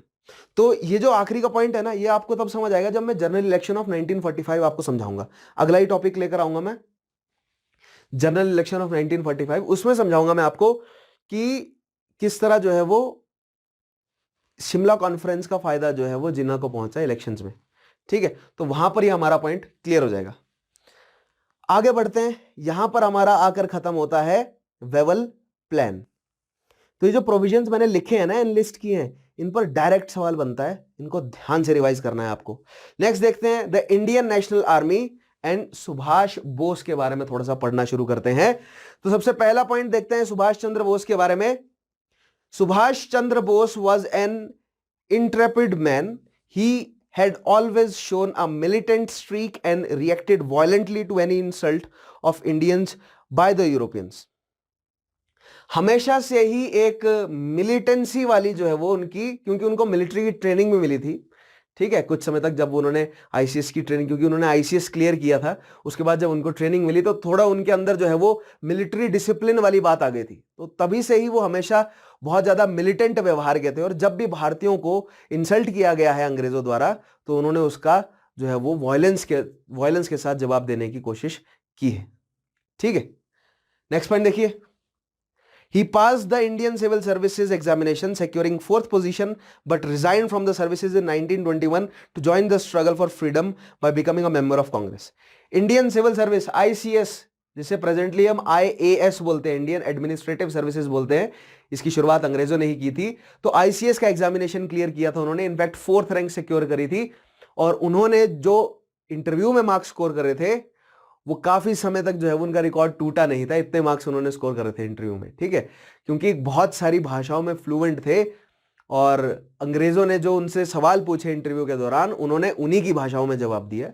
अगर जर्मन भाषा में सवाल पूछा तो उन्होंने जर्मन में जवाब दिया, लैटिन में सवाल पूछा तो लैटिन में, फ्रेंच में सवाल पूछा तो फ्रेंच में जवाब दिया। तो काफी सारी भाषाओं का ज्ञान था, काफी सारी यूरोपीय भाषाओं का ज्ञान था किन्हें, सुभाष बोस को। लेकिन उन्होंने 1921 में इंपीरियल सिविल सर्विस छोड़ दी। उन्होंने बोला कि मैं गुलामी नहीं करूंगा अंग्रेजों की, ठीक है, मैं नेशनल स्ट्रगल ज्वाइन करूंगा, और उन्होंने कांग्रेस को ज्वाइन किया। ठीक है, नेक्स्ट पॉइंट देखिएगा। पॉलिटिकल गुरु कौन है सुभाष बोस के? तो his political Guru was Chittaranjan दास, क्योंकि बंगाल के क्षेत्र से है सुभाष बोस, और बंगाल के क्षेत्र में जो प्रोमिनेंट लीडर थे until his death was Chittaranjan Das, CR Das थे। ठीक है, तो सीआर दास को अपना गुरु मानते थे। He became mayor of Calcutta in 1923। Calcutta के मेयर एक बार 1923 में बने, एक बार कैलकाटा के मेयर बने वो 1932 में, जिस समय वो जेल में थे। ठीक है, जेल में थे, फिर भी उनको मेयर बनाया गया कैलकाटा का। He was gelled many times by British, कई बार उनको जेल हुई, मतलब हर 2-3 साल में उनको जेल होती रहती थी। क्योंकि मैंने आपको बोला ना, क्योंकि अंग्रेजों द्वारा की गई हर इंसल्ट का वो वायलेंटली जवाब देने की कोशिश करते थे, मिलिटेंसी से जवाब देने की कोशिश करते थे, तो उनको जो है वो बार बार अंग्रेज सरकार जेल में डालती रहती थी। ठीक है, लेकिन फिर उनको छोड़ दिया जाता था। नेक्स्ट चीज, once it became clear to Subhas Chandra Bose that he could not follow Gandhi's way, but that the Congress was determined to follow Gandhi, Bose decided to go his own way to fight for independence. अब गांधी जी और सुभाष बोस की जो ideologies है उसमें काफी difference था, लेकिन एक कॉमन ग्राउंड था कि दोनों जो है वो इंपीरियलिस्टिक सरकार से पूर्ण आजादी चाहते हैं भारत की। ठीक है, दूसरा कॉमन ग्राउंड था कि दोनों भारत में सोशलिस्टिक स्ट्रक्चर चाहते हैं, लेकिन गांधी जी चाहते थे जेपी नारायण का सोशलिज्म, और सुभाष बोस चाहते थे वेस्टर्न लेवल का सोशलिज्म, लेकिन हैवी, मीडियम और कॉटेज तीनों तरह की इंडस्ट्रीज को अपलिफ्ट करना चाहते थे सुभाष चंद्र बोस। उसके अलावा एजुकेशन को लेकर, वुमेन एजुकेशन को लेकर, डिफेंस को लेकर, ठीक है, टाउन मैनेजमेंट को लेकर, बहुत सारे मुद्दों पर गांधी जी और सुभाष चंद्र बोस के आपस में जो है वो मतभेद थे, उनके जो है वो मत मिलते नहीं थे एक दूसरे से। लेकिन एक जो डीप सेंस थी ना एग्रीमेंट की दोनों के बीच में, वो अंग्रेजों के खिलाफ थी। दोनों अंग्रेजों के खिलाफ लड़ना जानते थे। ठीक है, और दोनों के मन में एक दूसरे के लिए जो है वो स्पेशल इज्जत थी। क्यों? क्योंकि दोनों ही समझते थे कि दोनों के मेथड्स भले ही अलग हों, लेकिन मंजिल दोनों की सेम है, इसलिए दोनों के अंदर एक दूसरे के लिए म्यूचुअल रिस्पेक्ट थी। लेकिन मैंने आपको बताया कि किस तरह कांग्रेस ने सुभाष बोस को पुश कर दिया कांग्रेस छोड़ने के लिए। ठीक है, कैसे किया मैंने आपको बताया था। 1938 में सुभाष चंद्र बोस को क्या बनाया गया था? कांग्रेस का प्रेसिडेंट, राइट, कांग्रेस के सेशन का प्रेसिडेंट। आप मुझे तुरंत कमेंट में बताएंगे 1938 का सेशन कहां हुआ था। फिर उसके बाद 1939 के सेशन में जब कांग्रेस के प्रेसिडेंट फिर से चुने गए, लेकिन पट्टाभी सीतारामैया को एंडोर्स किया गांधी जी ने और उनकी हार हुई। और जब 1939 के कांग्रेस के सेशन में, राइट, मुझे आप तुरंत बताएंगे वो भी कहां हुआ था, मैंने पिछले सेशन में ये मेंशन किया है। और गांधी जी ने कहा कि पट्टाभी सीतारामैया की हार मेरी हार है, ठीक है, और सुभाष की जीत से मैं खुश हूं। तब यहां पर गांधी जी ने एक बहुत पॉलिटिकल जो है वो एक ऐसी चाल खेली जिससे सुभाष बोस जो है वो स्टंप हो गए। कैसे? क्योंकि गांधी जी नहीं चाहते थे कि सुभाष बोस के जो आइडियोलॉजीज हैं वो लागू हों, लेकिन सुभाष गांधी जी को कह रहे थे कि गांधी जी आप सिविल डिसोबीडियंस को लीड करिए, लेकिन सिविल डिसोबीडियंस किया जाएगा मेरी स्ट्रेटेजी पर। और गांधी जी ने क्लियरली बोला हुआ था, गांधी जी ने तो 1914 में ही बोल दिया था, 1915 में, कि अगर मैं कुछ भी करूंगा भारत में तो वो मैं अपने तरीके से करूंगा। तो यहां पर तो गांधी जी का तरीका तो पक चुका था, राइट। सो गांधी जी ने मना कर दिया कि नहीं, अगर मैं सिविल डिसोबीडियंस लीड करूंगा तो अपने तरीके से करूंगा, ठीक है। तो सुभाष का ये जो रवैया था, इसको देखकर कांग्रेस की वर्किंग कमेटी ने कर दिया रिजाइन 1939 में, ठीक है। और अब प्रेशर आ गया सुभाष पर, और अब गांधी जी ने बोला कि सुभाष तुम जो है वो अपॉइंट करो, नॉमिनेट करो कांग्रेस की वर्किंग कमेटी को। और इस प्रेशर में आके सुभाष चंद्र बोस ने कांग्रेस की प्रेसिडेंटशिप से रिजाइन करके अपने साथियों को जोड़कर कांग्रेस के अंदर ही फॉरवर्ड ब्लॉक जो है वो एस्टेब्लिश करा, ठीक है। फिर उसके बाद कुछ समय बाद उन्हें जेल हुई, जेल से उनका हाउस अरेस्ट में रखा गया और फिर वो भारत छोड़कर फरार हो गए यूरोप के लिए, ठीक है। तो आज हम वही सब कहानी जो है वो समझने की कोशिश करेंगे। ये बैकग्राउंड मैंने आपको बताया, ये बैकग्राउंड हम सुभाष चंद्र बोस का ऑलरेडी एस्टेब्लिश कर चुके हैं, ठीक है। तो आइए देखते हैं आगे की घटनाएं कि भारत से वो कहां गए, ठीक है। नेक्स्ट चीज देखिएगा, तो गांधी जी के आइडियोलॉजीज वो फॉलो नहीं कर सके और 1939 में उन्होंने फॉरवर्ड ब्लॉक एस्टेब्लिश कर लिया और कांग्रेस की प्रेसिडेंटशिप से रिजाइन कर दिया।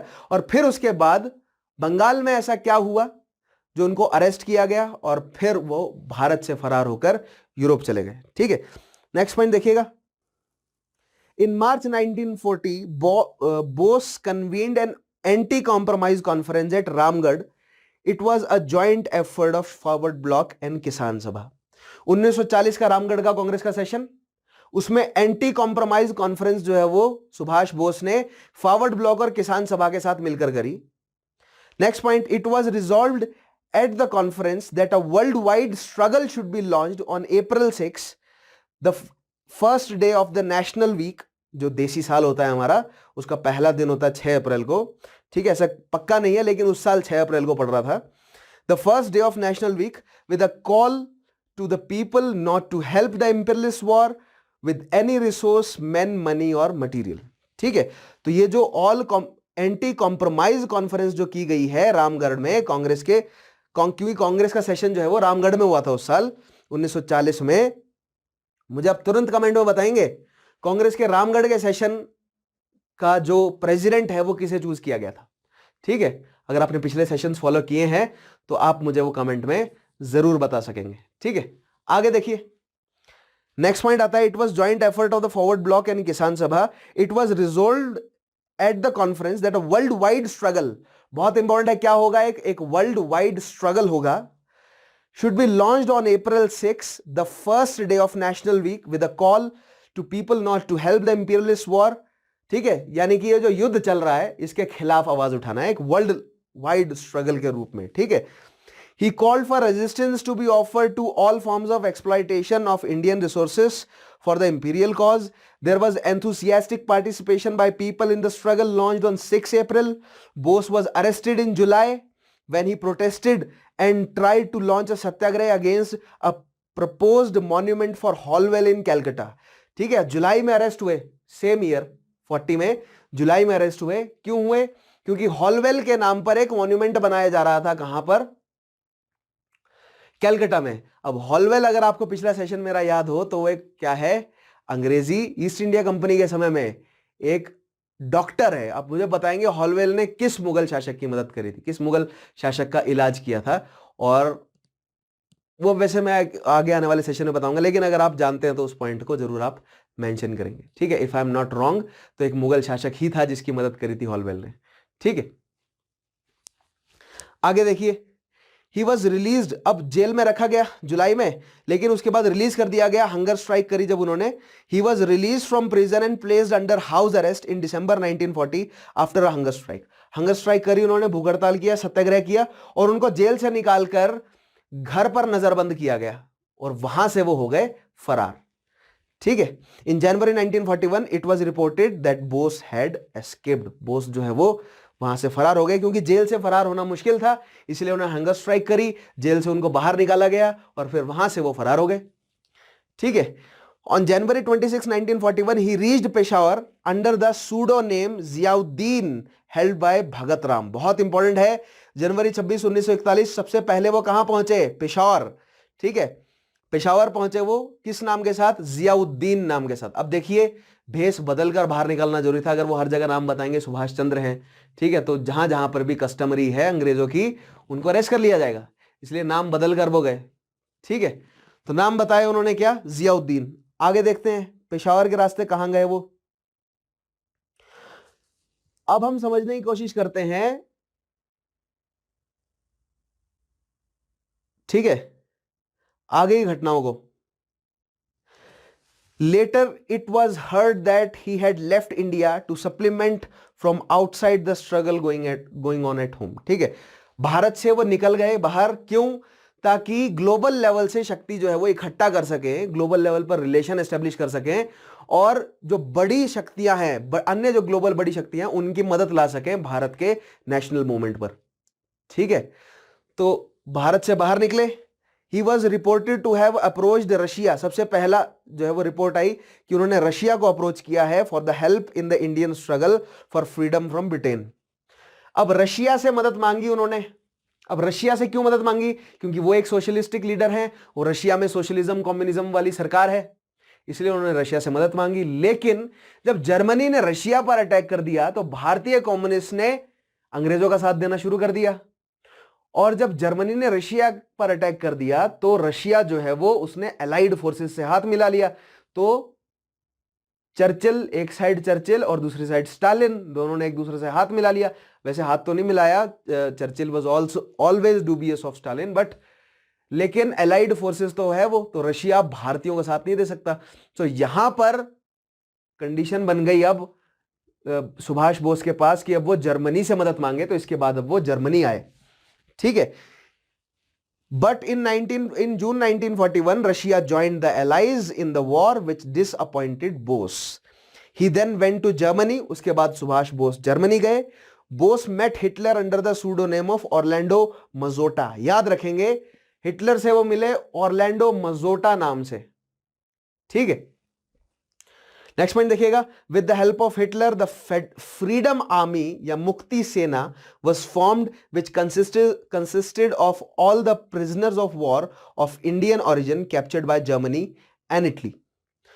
सो द्वितीय विश्व युद्ध में अंग्रेजी सेना में भर्ती होकर जो भारतीय यूरोप में लड़ रहे थे ना, ठीक है, उनको जो कैप्चर किया था जर्मनी और इटली की सेना ने, उनको रिहा करने की बात कही हिटलर से किसने?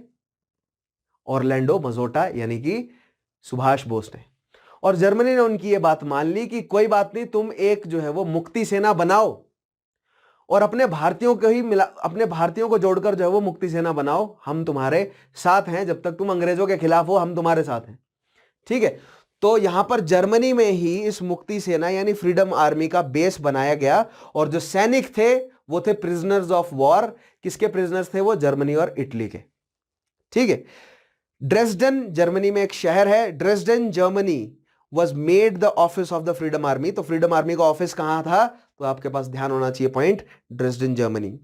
Bose came to be called Netaji by people of Germany. People of Germany ने बोस को नेताजी की संज्ञा दी, लीडर।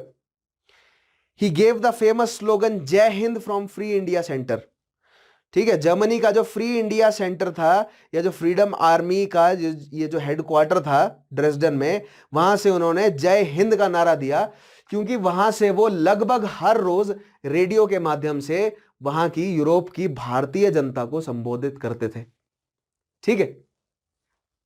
नेक्स्ट पॉइंट देखिएगा, ही begin regular broadcast from Berlin Radio in January 1942 which enthused Indians. Berlin radio से जनवरी 1942 से शुरू करते हुए उन्होंने रेगुलर ब्रॉडकास्ट किए, लगभग रोजाना जो है वो भारतीयों को संबोधित करते थे वो. In early 1943 he left Germany and travelled by German and later by Japanese submarines to reach Japan and then Singapore in July of the same year. 1943 वो यूरोप से निकले, जर्मनी और जापानीज सबमरीन के रास्ते होते हुए. सबमरीन आप समझते हैं ना, जो समंदर के अंदर चलती हैं, ठीक है. सो उन जर्मनी और जापान की सबमरीन के रास्ते होते हुए पहले वो टोक्यो गए और फिर वापस आए सिंगापुर, ठीक है. He was to take over command of Indian independence movement from Ras Bihari Bose, but that was the second phase of Indian National Army. ठीक है, तो अब हम समझेंगे इंडियन नेशनल आर्मी के बारे में. और इंडियन नेशनल आर्मी का जो सेकंड फेज है उसको लीड किया सुभाष चंद्र बोस ने.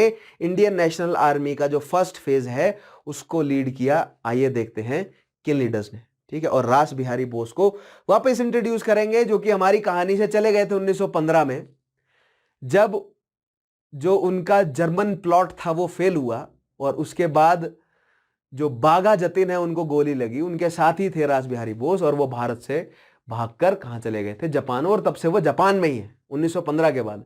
अब वो फिर से पॉलिटिकली एक्टिव हुए, देखते हैं उनकी पॉलिटिकल एक्टिविटीज क्या थी, ठीक है.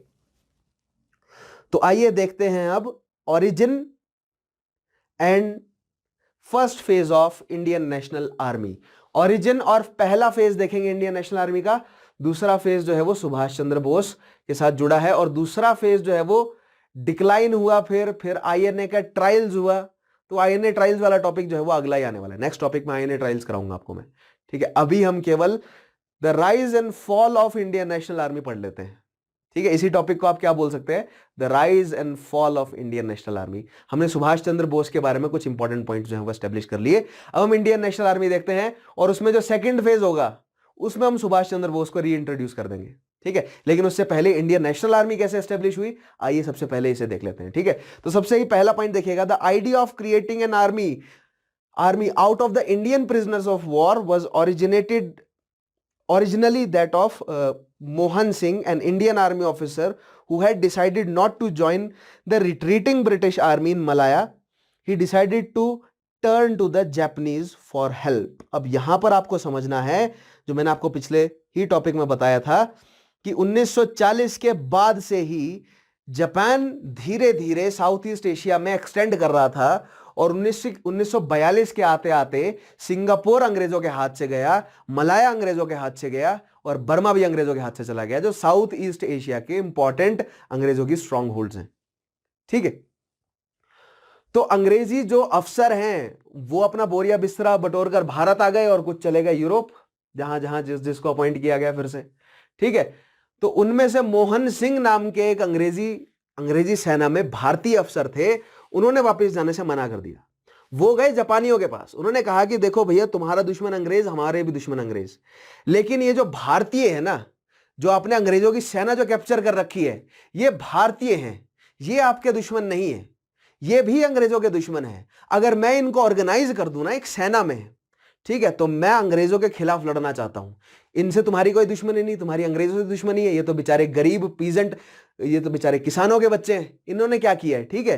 तो एक काम करो, इनको दे दो आप मुझे और मैं इनको ट्रेन करूंगा और अंग्रेजों के खिलाफ मैं लड़ने जा रहा हूं अपने देश में, ठीक है.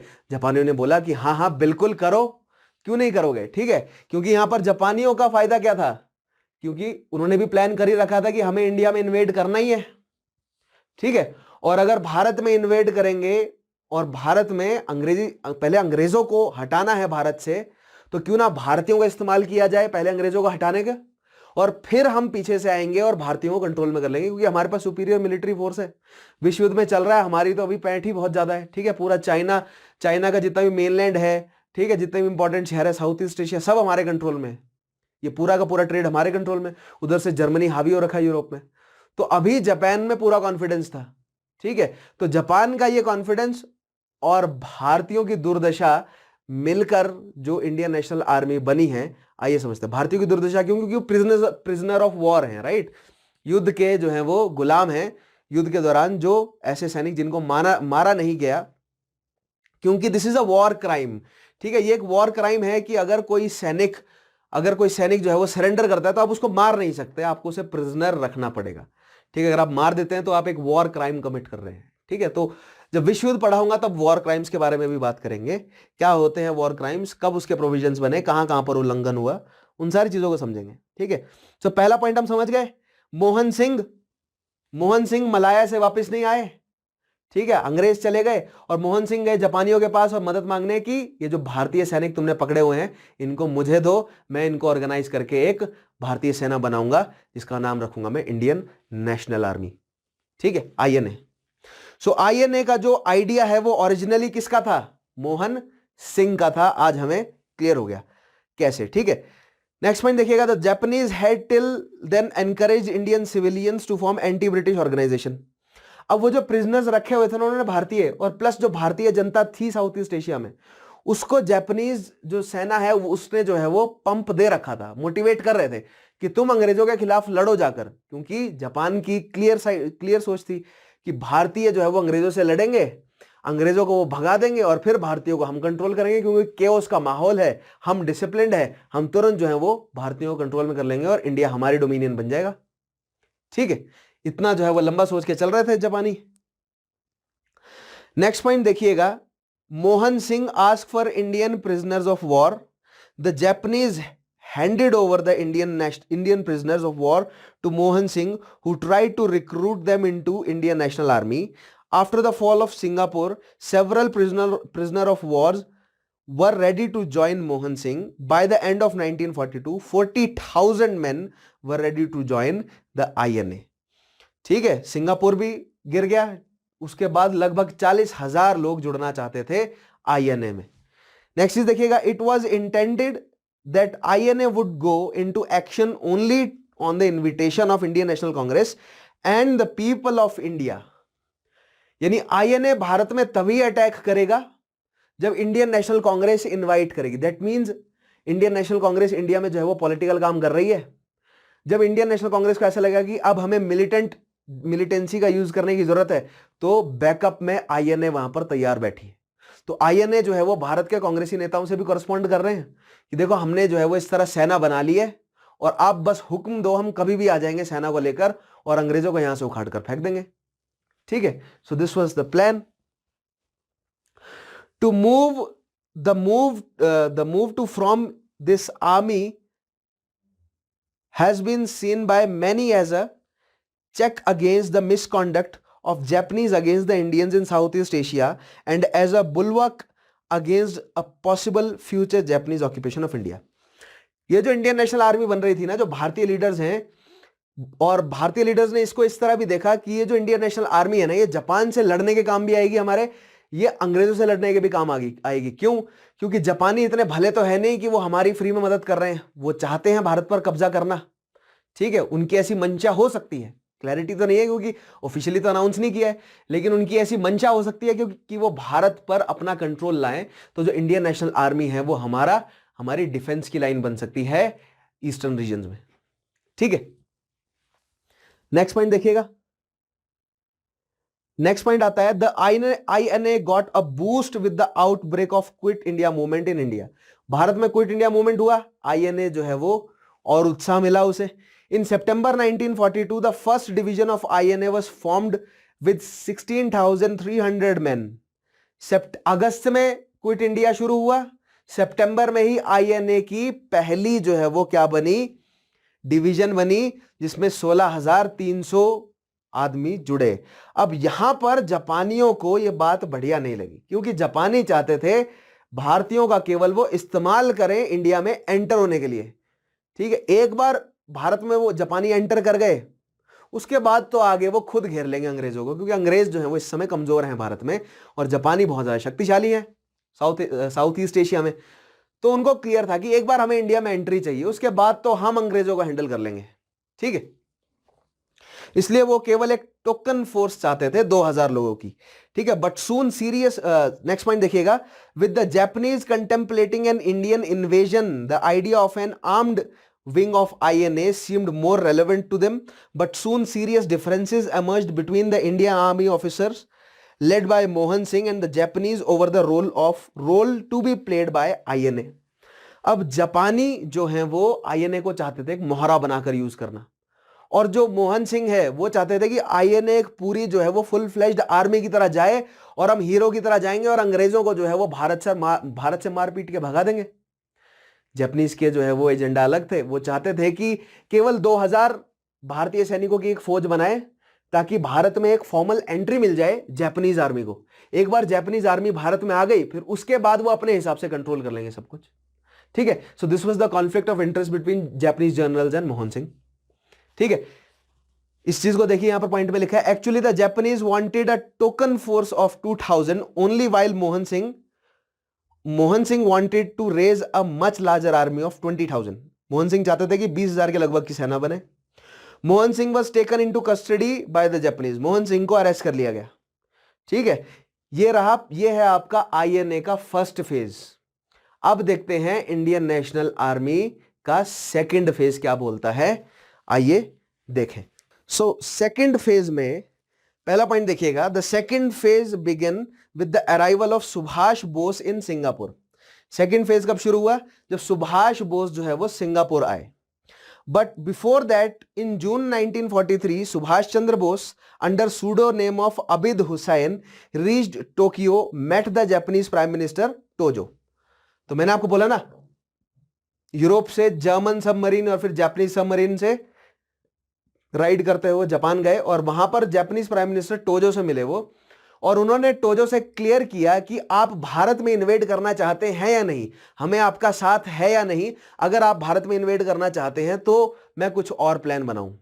तो वहां पर जापानीज प्राइम मिनिस्टर ने आश्वासन दिया सुभाष चंद्र बोस को कि हमें भारत में कोई टेरिटोरियल एक्सपेंशन का इंटरेस्ट नहीं है, आप जो है वो आप हमारी सेना का उपयोग कीजिए, हमारा सैन्य साथ आपको पूरा मिलेगा, हम केवल ये पहले युद्ध जीतना चाहते हैं, हम कोई टेरिटोरियल एक्सपेंशन नहीं करेंगे, लेकिन आगे इकोनॉमिक जो है वो ट्रीटीज हम कर लेंगे, वो बाद की बात है, लेकिन टेरिटोरियल जो है वो एक्सपेंशन करने का कोई एजेंडा नहीं है जापान का।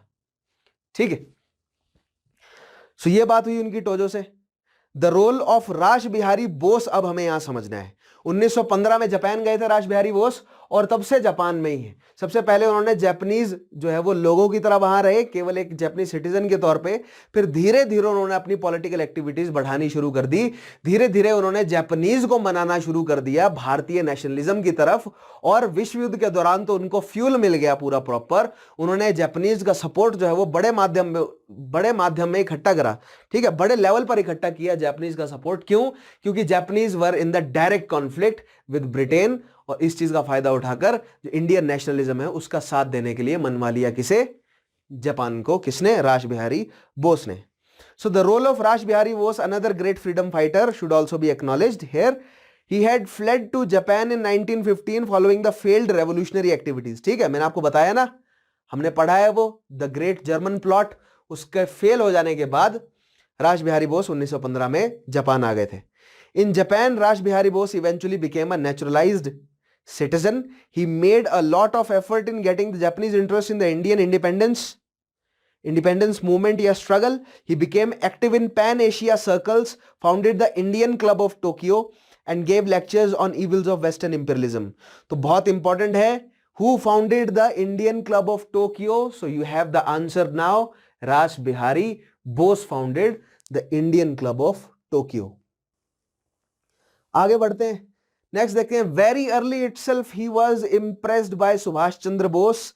रास बिहारी बोस जो है वो सुभाष चंद्र बोस से इम्प्रेस थे। क्यों? क्योंकि Subhash Chandra Bose has that charisma of organizing people, क्योंकि खुद वो सेना की वर्दी में रहते थे। और ये रास बिहारी बोस जी को बहुत जो है वो पॉजिटिव बात लगी कि INA को लीड करने के लिए इससे बेटर वेल एजुकेटेड, एक ऐसा सोशलिस्ट आइडियोलॉजी रखने वाला, प्लस जो मिलिट्री अप्रोच भी रखता हो, ऐसा व्यक्ति जो है वो INA को लीड करने के लिए और नहीं मिलेगा, जो कि गांधी जी के साथ काम करके आए हो, जिसके पास भारतीय नेशनल मूवमेंट में लगभग 20 साल काम करने का जो है वो एक ठोस एक्सपीरियंस हो।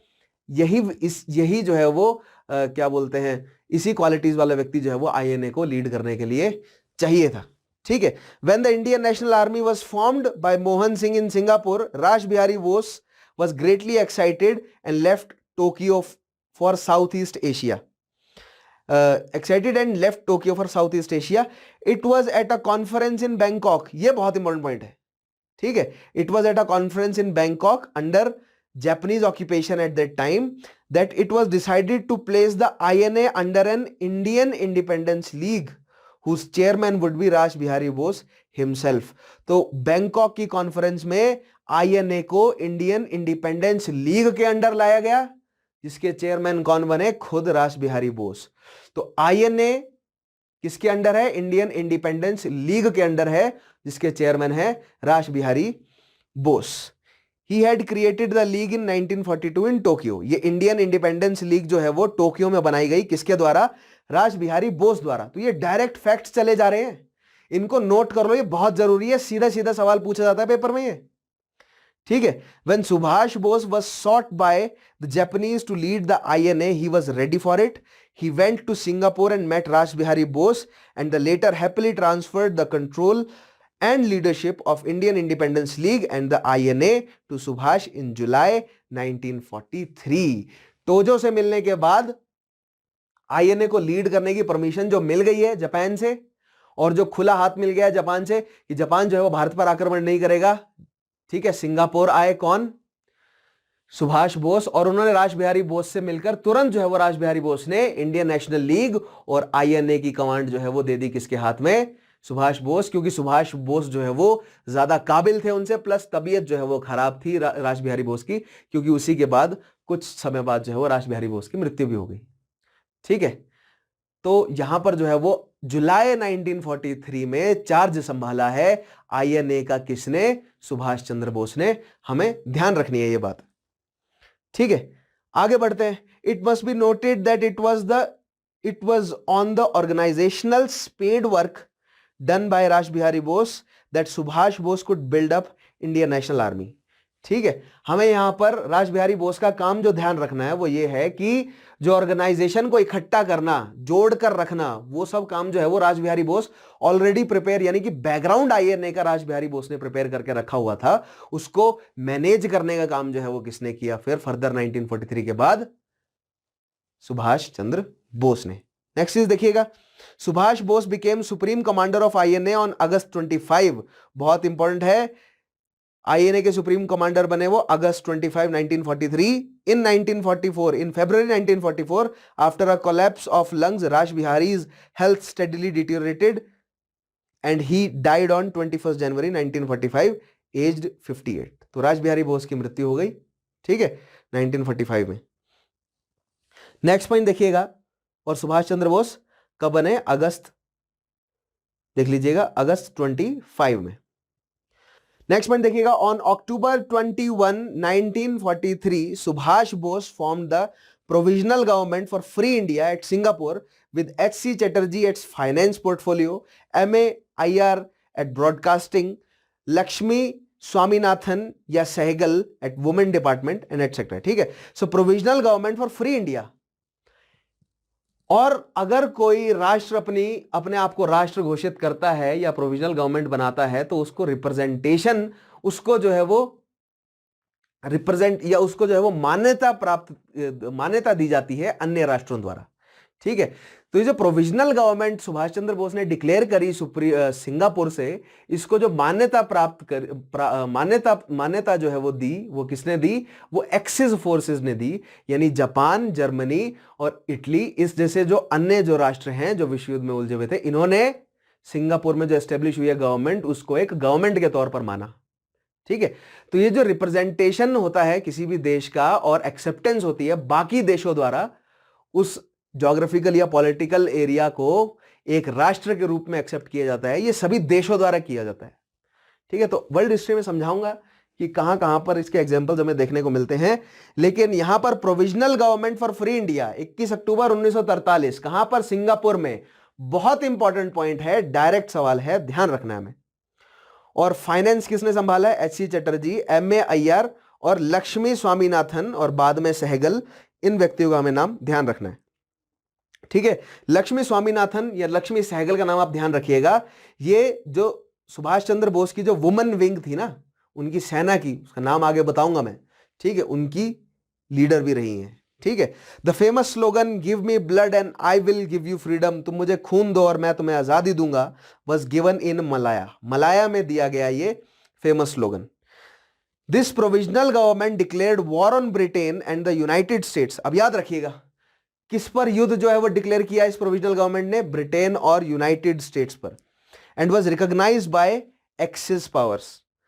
ठीक है, recruits were trained and funds collected for INA. A women's regiment called Rani Jhansi regiment was also formed. ठीक है, वुमेन रेजिमेंट बनी रानी झांसी रेजिमेंट। अब मेल रेजिमेंट्स कौन कौन सी थी, भारतीय किन लीडर्स के नाम पे थी, मुझे कमेंट में बताएंगे अगर आप जानते हैं तो। ठीक है, और आप जानते हैं तो लिखिएगा, क्योंकि अन्य स्टूडेंट्स को भी पता चलता है आपके कमेंट्स को पढ़कर। ठीक है, आगे देखिए, The INA headquarters was shifted to Rangoon in January 1944. ध्यान रखिएगा, सिंगापुर से शिफ्ट कर दिया गया INA का हेडक्वार्टर रंगून जनवरी 1944 में, and the army recruits were to march from there with the war cry Delhi Chalo on there lips. ठीक है, अब यहां पर हमें समझना है हो क्या रहा है। ठीक है, INA की बागडोर किसके हाथ में आई, सुभाष चंद्र बोस के हाथ में आई। उसके बाद उन्होंने प्रोविजनल गवर्नमेंट की घोषणा कर दी। उसके बाद उन्होंने सिंगापुर से कैपिटल को उठाकर रंगून रख दिया। क्यों रखा, क्योंकि अब जो है वो सेना को भारत में एंटर कराना है, और सेना के जवान पर जो है वो क्या था नारा, दिल्ली चलो। सबको दिल्ली जाना था, और दिल्ली जाकर हमने क्या करना है, अब प्रोटेस्ट करना है। ठीक है, यानी युद्ध करने के लिए तैयार रहना है हमें। ठीक है, अब आगे देखते हैं जापानियों ने क्या साथ दिया। ऐसे में जापानियों का क्या साथ है, तो नेक्स्ट पॉइंट पढ़िएगा। On November 6, 1943 Andaman and Nicobar islands was given by the Japanese army to the INA। The islands were renamed as Shaheed Dweep and Swaraj द्वीप रिस्पेक्टिवली। अंडमान का नाम शहीद द्वीप रखा गया और निकोबार का नाम स्वराज द्वीप रखा गया। अंडमान और निकोबार जो है वो जापान के कंट्रोल में थे और वो INA को दे दिए गए। ठीक है, अब बर्मा के रास्ते एंटर करना है, यानी कि मणिपुर, ये सब जो राज्य हैं ना हमारे ईस्ट में, इनके रास्ते जो है वो एंटर करना है, इम्फाल के रास्ते एंटर करना है भारत में। ठीक है, तो बहुत इंपॉर्टेंट पॉइंट है ये। नेक्स्ट देखिएगा, on July 6, 1944 Subhas Bose addressed Mahatma Gandhi as father of nation from the Azad Hind radio. ठीक है, अब मैंने बोला ना, जो INA है उसने शुरू में ही अपना एजेंडा दिया था कि कांग्रेस जब हमें बुलाएगी तब हम जाएंगे।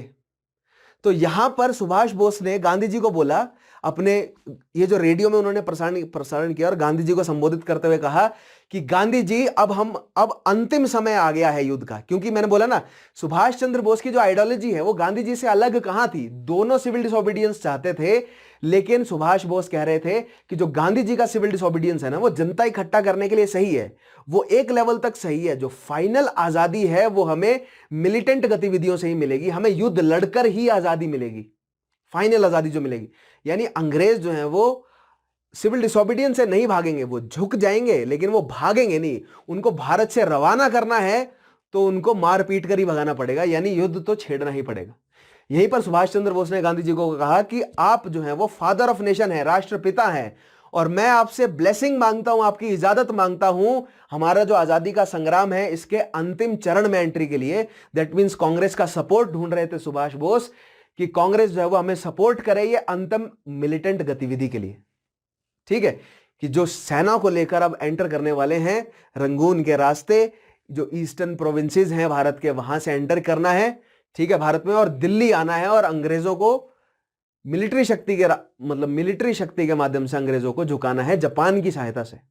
ये सब क्यों हो रहा है, क्योंकि जापान जो है वो हथियार, गाड़ियां, ये सारी चीजें कौन प्रोवाइड कर रहा है, जापान प्रोवाइड कर रहा है ना। भारतीयों के पास तो केवल सैनिक हैं, पैसा थोड़ी है उस लेवल का कि अंग्रेजों से लड़ लें, उस लेवल का तो पैसा जापान के पास है, राइट। तो जापान जो है वो आर्म्स एम्युनिशन वो सब प्रोवाइड कर रहा है, यानी कि अगर जापान हार जाता है तो INA हार जाता है, और वही हुआ भी।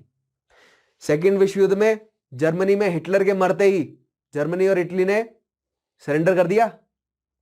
ठीक है, और US ने हिरोशिमा नागासाकी पर बॉम्ब गिर दिए, एटॉमिक बॉम्ब, जापान ने सरेंडर कर दिया। और जो पूरा का पूरा जापान ने अगर सरेंडर कर दिया तो सारी मिलिट्री गतिविधियां जो है वो जापानीज आर्मी की रुक गई, आईएनए की फंडिंग रुक गई, तो आईएनए को भी जो है वो सरेंडर करना पड़ गया। ठीक है, आईएनए की शक्ति जापान के साथ जुड़ी हुई थी। इसलिए कहा जाता है जीवन में कभी भी किसी पर निर्भर मत रहिएगा, क्योंकि अगर आप किसी पर निर्भर रहेंगे तो हमेशा वो आपके लिए कमजोरी रहेगी।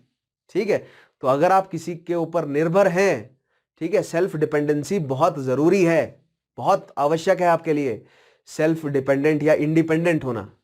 ठीक है, आगे देखिए नेक्स्ट चीज आएगा।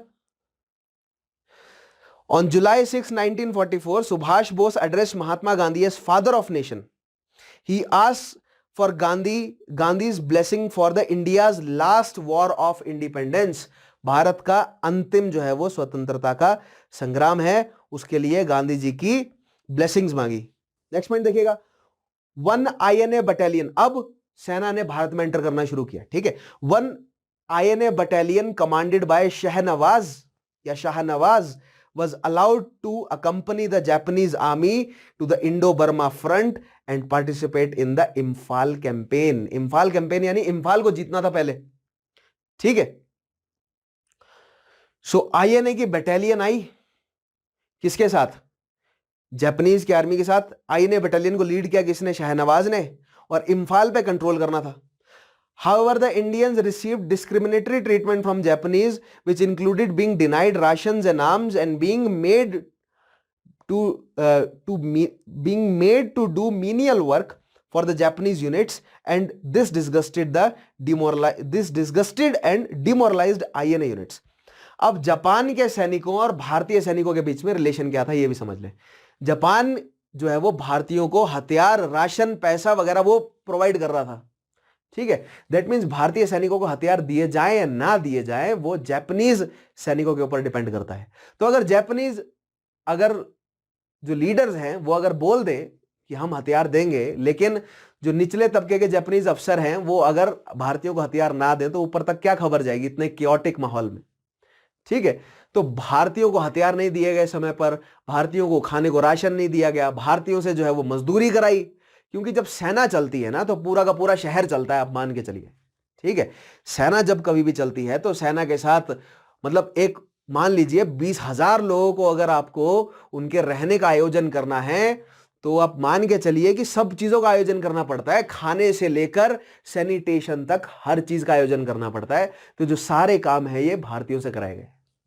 ठीक है, तो सेना में बराबरी नहीं मिली भारतीयों को, इससे जो भारतीय सैनिक है उनका मोरल गिरा, क्योंकि अंग्रेजी सेना में तो इज्जत तो मिलती थी। ठीक है, क्योंकि अंग्रेजी सैनिकों को भारतीय अंग्रेजी सैनिकों को जो है वो रिवॉर्ड्स दिए जाते थे। ठीक है, अंग्रेजी सेना में। नेक्स्ट चीज देखिएगा, वहां पर भी बुरा हाल होता था, लेकिन विश्व युद्ध के दौरान ना एक्सट्रीम हो गई ना कंडीशंस। यहां पर कंडीशंस एक्सट्रीम हो गई, नॉर्मल कंडीशंस नहीं है। विश्व युद्ध के दौरान बहुत बुरी हालत होती है युद्ध में। मैं आपको विश्व युद्ध जब पढ़ाऊंगा ना तब वहां पर जो है वो जो बुरी समस्याएं जो है, मतलब काला रूप जो है ना, जो डार्क फेसेस है युद्ध के, उससे आपका जो है वो इंट्रोडक्शन कराऊंगा, आपको दिखाऊंगा कि क्या क्या जो है वो युद्ध के दौरान क्या क्या कुरीतियां होती हैं। ठीक है, नेक्स्ट चीज देखिएगा, the Azad Hind Fauj cross the Burma border and stood on Indian soil on March 18, 1944। Bharat में आजाद हिंद फौज की एंट्री कब हुई? 18 March 1944। The INA units subsequently advanced up to Kohima and Imphal. Kohima और इम्फाल तक जो है वो आईएनए की यूनिट पहुंची। April 14, colonel Malik of the Bahadur group hosted the INA flag for the first time on the Indian mainland at Moirang in Manipur, where INA memorial complex stands today, to enthusiastic cries of Jai Hind and Netaji जिंदाबाद। ठीक है, तो नेताजी जिंदाबाद और जय हिंद के नारों के बीच कर्नल मलिक जो कि बहादुर ग्रुप के हैं, आईएनए के, इंडियन नेशनल आर्मी के, उन्होंने मोइरांग मणिपुर में पहली बार जो है वो झंडा फहराया आईएनए का। ठीक है, तो ये बहुत इंपॉर्टेंट डायरेक्ट सवाल बनता है। नेक्स्ट देखिएगा, for 3 months the INA carried out military administration duties at Moirang, but then the allied forces reclaimed the territory. ठीक है, 3 महीने तक आईएनए ने अपनी वहां पर गवर्नमेंट चलाई मोइरांग मणिपुर में, फिर फाइनली आईएनए ने मोइरांग को जो है वो आजाद करवा लिया, आईएनएस नॉट आईएनए ने, लेकिन अलाइड फोर्सेस ने, यानी कि जो अंग्रेजों की जो फोर्सेस है उसने आजाद करवा लिया, किसे? मोइरांग को। नेक्स्ट देखिएगा, फॉर 3 months, अच्छा ये पॉइंट हमने देख लिया। लास्ट पॉइंट है, the INA met the same fate as the Japanese and all brigades began their withdrawal on July 18, 1944। July 18, 1944 Japan की सेना भारत से निकलने लगी। जापान ही जब पीछे हटने लगा तो आईएनए के पास संख्या है, बहादुरी है, लीडरशिप है, लेकिन पैसा तो नहीं है ना, बैकअप नहीं है। तो अगर उनका बैकअप ही जाने लगा तो अब आईएनए को भी जो है वो पीछे हटना पड़ा। नेक्स्ट पॉइंट देखिएगा, the steady Japanese retreat thereafter quashed any hopes of INA liberating the nation. The retreat continued till mid 1945. On August 15, 1945, the surrender of Japan in the Second World War took place, and with this, the INA also surrendered. August 15, 1945 surrender कर दिया Japan ने, ठीक है, द्वितीय विश्व युद्ध में, और आईएनए ने भी सरेंडर कर दिया। August 18, 1945, reportedly Subhash Bose died mysteriously in an air crash at Taipei, Taiwan. Taiwan के ऊपर एक जब वो मिलिट्री एयरक्राफ्ट में जा रहे थे टोक्यो की तरफ, तब उनका एयरप्लेन जो है वो क्रैश हो गया और मृत्यु हो गई किसकी? सुभाष चंद्र बोस की। लेकिन आज तक इतिहासकारों में मतभेद है इस जानकारी को लेकर। इनफैक्ट जो सुभाष चंद्र बोस की जो फैमिली है वो आज तक क्लेम करती है कि कुछ और हुआ था, जो हो सकता है कि अंग्रेजी जो सरकार है उसने जो है वो मरवा दिया सुभाष चंद्र बोस को, या कहां पर उनको गायब किया, आज तक क्लैरिटी नहीं आई इस बात पर, ठीक है। तो ये आज भी इतिहासकारों में मतभेद है इस पॉइंट को लेकर। लेकिन जो ऑफिशियल डॉक्यूमेंट है वो ये कहता है 18 अगस्त 1945 सुभाष बोस की मृत्यु हुई है, ठीक है, ताइवान के ऊपर।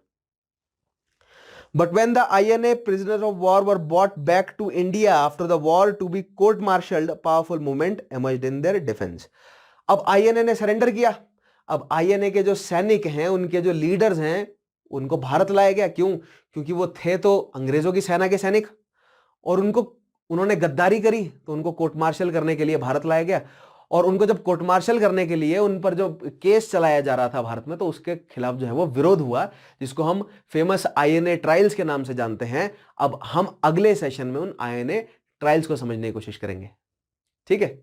सो आज हमने समझा the rise and fall of Indian National Army. Subhash Chandra Bose के बारे में हमने कुछ इंपॉर्टेंट पॉइंट्स इकट्ठा करने की कोशिश किए। उससे पहले हमने वेवल प्लान को समझा, और उससे पहले हमने सी राजगोपालाचारी फॉर्मूला को भी समझने की आज कोशिश करी। सो आई होप ये सभी पॉइंट्स आपको क्लियर हुए होंगे, कुछ एक बेसिक अंडरस्टैंडिंग आपकी जनरेट हुई होगी। आगे आने वाले सेशन में मैं आपको आईएनए ट्रायल्स और उससे जुड़े हुए अन्य काफी सारे टॉपिक्स कराऊंगा, ठीक है। आज के सेशन में जो मैंने सवाल पूछे हैं उनके जवाब आप कमेंट में देंगे। उसके अलावा ये टॉपिक आपको कैसा लगा मुझे कमेंट के माध्यम से जरूर बताइएगा। फीडबैक आपका बहुत जरूरी है मेरे लिए, ठीक है। और पिछले सेशंस अगर आप देखना चाहते हैं तो मैंने बोला ना, इस वीडियो के नीचे जो पिन्ड कमेंट है, not the description of this video but the pin comment, उस पिन कमेंट में आपको जो है वो सबसे आखिरी में मेरी वीडियो का जो पूरी की पूरी प्लेलिस्ट है उसका लिंक मिल जाएगा। वहां से पिछली सारी वीडियोस देख लीजिए, समय निकालिए, नोट्स बनाइए, कॉन्सेप्ट को समझिए, फैक्ट्स और कॉन्सेप्ट सबको इकट्ठा करते चलिए, ठीक है, ताकि किसी भी एग्जामिनेशन में आप बैठे तो आपको वो एग्जामिनेशन चैलेंज ना कर सके, ठीक है। सो आज के सेशन में केवल हम इतना ही पढ़ेंगे। अगर आप सीएससी के लिए प्रिपेयर कर रहे हैं तो वही उसी पिन कमेंट में आपको स्टडी आईक्यू की लर्निंग एप्लीकेशन का लिंक भी मिल जाएगा। उस एप्लीकेशन को इंस्टॉल कीजिए, कोर्सेज बहुत सारे हैं उस पर, फॉलो कर सकते हैं आप उन कोर्सेज को, ठीक है। It is totally up to you, लेकिन चेक जरूर कीजिएगा एप्लीकेशन को। हो सकता है कि बहुत सारी ऐसी चीजें हैं जो आप स्पेसिफिकली पढ़ना चाहते हो। It has a lot to offer, ठीक है। So make sure you check that out. आज के सेशन में केवल हम इतना ही पढ़ेंगे। आज मैं सेशन कंक्लूड करता हूं। मेरा नाम है विशाल चौहान, मैं मिलूंगा आपसे अगले सेशन में। तब तक के लिए अपना ध्यान रखिए, टेक केयर।